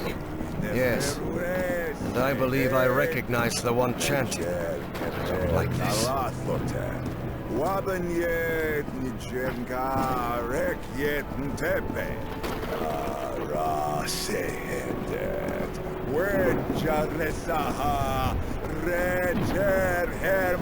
Bowen, stop right there! Everhart, what are you doing here? How did I you... took the number 3 bus to Nakotas. Now get out of there, you idiot! Don't even think about it, Professor. Not when I'm this close.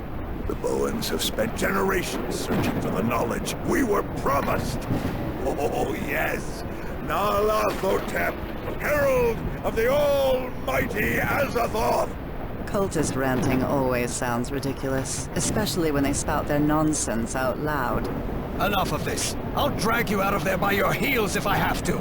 Do not come any closer. I'm warning you. Of course, things change when cultists are armed. Listen to me, Bowen. I know the great race of Yith. They've spoken to me, and you know it. Look around you. Those black polyps wiped out your entire cult. And you're next. You have nothing to gain, do you hear me? I've convinced him, Evie thought. I actually convinced that stubborn old fool. I can't believe it. You think you're gonna stop me with your empty talk, girl? I don't have time for your foolishness. The Black Pharaoh awaits. Ugh, figures, Evie thought.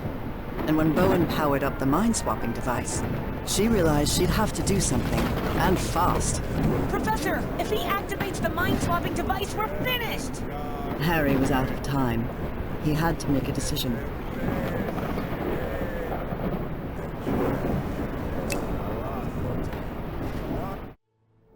Harry remembered Dr. West's words.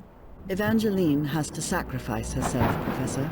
It's the only way to stop Bowen and preserve the space-time continuum. Dr. West had to know what he was talking about. After all, he came from the future. He'd been in touch with the Yithian. He knew what would happen if Harry didn't follow his instructions. Darn it! I have to stop him! You stay here! Harry had learned that sometimes you had to make painful sacrifices. And this was certainly one of them. I'm sorry, kid. I'm really sorry. And without another word, Harry watched the stubborn Miskatonic physics student Evangeline Drayton sacrifice her life to save him and all of humanity. Evie found herself in the ooze pool, completely covered in the substance she feared most. She knew it was her death sentence. But at least she was going to make sure Caleb didn't swap his mind with anyone. Damn brat! What do you think you're doing? Shut your mouth, you weasel! No, don't touch that. You'll interrupt the transfer process. No, no, no! Oh no, oh no. Not the ice. And so, on November 6th, 1957, in that basalt tower of the city that millions of years earlier had been Nicotis, Evangeline Claire Drayton was consumed by black ooze.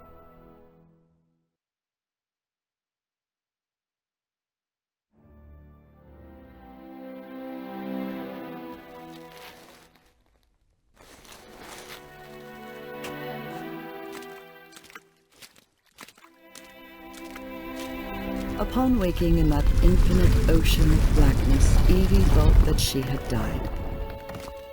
Well, I hope it was worth something at least, she thought.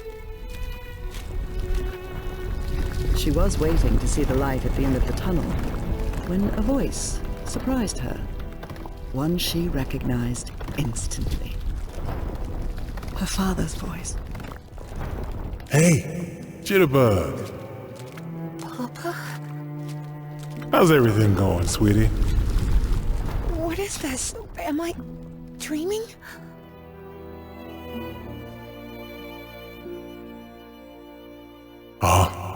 No. Then, am I dead? No, Evie? No, you're not dead. And neither am I. Well, not exactly. I don't understand anything, Papa. I have so many questions. Yeah, I know. Easy, sweetheart. We have all the time in the world. What is this place? Where are we? Well, this is the I-Core, kid. The core of the Elder God. The Elder God? What is that? Let's see, I don't know how to explain it. You know, I've never been too good with words, Evie. I know he had many names through the ages, but to me, it's simply the Elder God. His acts are hard to understand sometimes, but in his way, he connects us all beyond time and space. Yeah, but these are just, words. And words do not do him justice. Frank didn't know how to put it into words, but he thought that maybe the Elder God was simply God.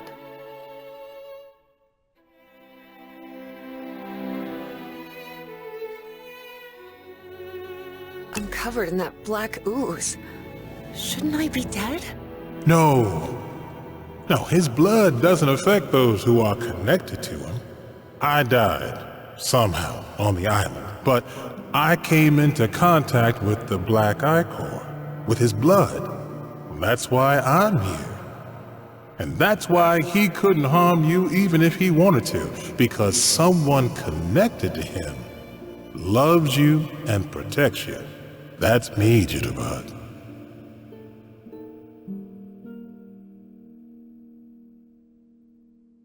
And what does that Elder God want from me? To offer you his gratitude. Gratitude? For what? You've contributed something really important, Evie. The Yithians sustain their energy by channeling the Black I-Core. That's the essence of the Elder God. And that process caused him immense pain and suffering. But you've put an end to it. You've given the great race another way to transfer their consciousness. And now, they live beyond time and space, connected to the Elder God. Papa, I haven't done anything, except stopping Bowen. Maybe not in your time. Not yet. What? I don't understand. But you will. Believe me. Who is Dr. West? Is it you? Me? A doctor? Honey, I'm just a mechanic from Benoit. Then who is it? Do you know? Oh, you'll have the answer to that when you wake up, Evie. That means I can't stay here with you, right? Oh, Jitterbug. You're already here with me. Our whole family is, even my grandson. What grandsons? You need to go back to your time now. There's a life waiting for you. An important task you have to carry out, and people are depending on you. Harry is going to need your help. You promise me you'll help him? Yes, I promise. Good. Oh, and one more thing. Tell him his wife is waiting for him in Englewood. Don't worry, he'll understand. I will. Well, I guess this is goodbye, Jitterbug. For now. I love you so much, Papa. I'm going to miss you terribly. Well, it's only a matter of time. A matter of time and space. And remember, I love you very much, Evangeline. Evangeline? Evangeline! Can you hear me?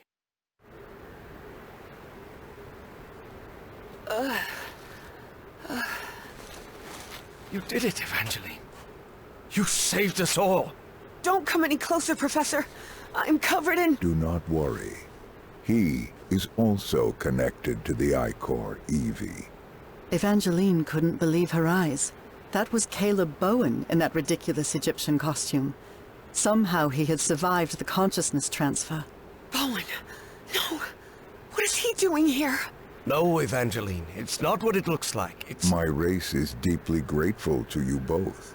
Evie understood at once who was now occupying Caleb Bowen's body. The loop is in the process of closure. That is optimal.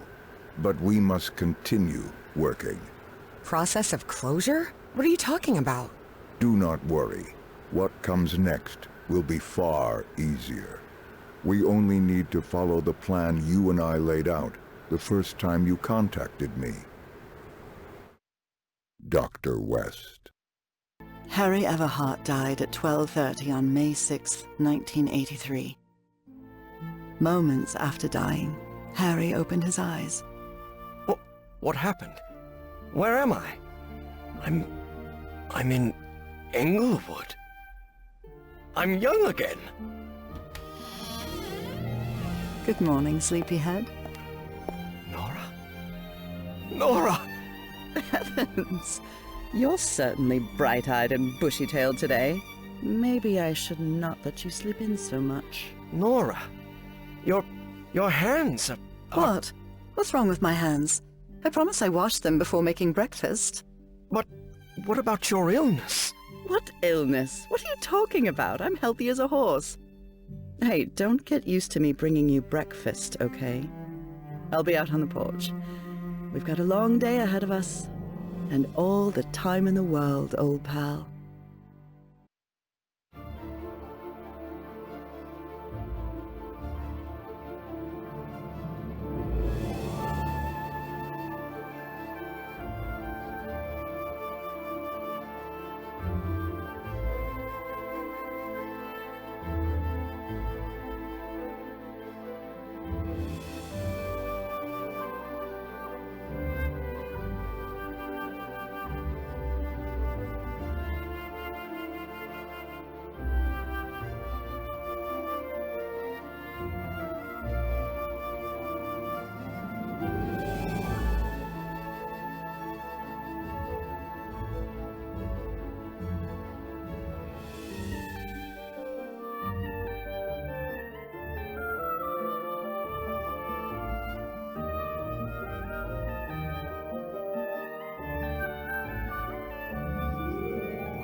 We never talked about it, but when the moment comes and I make the mind transfer, don't you think it would be easier if... If you explain to my 1957 self who you are and what's going to happen in the future? Yes. What if something goes wrong with the loop because of that change? Wouldn't it break the space-time continuum?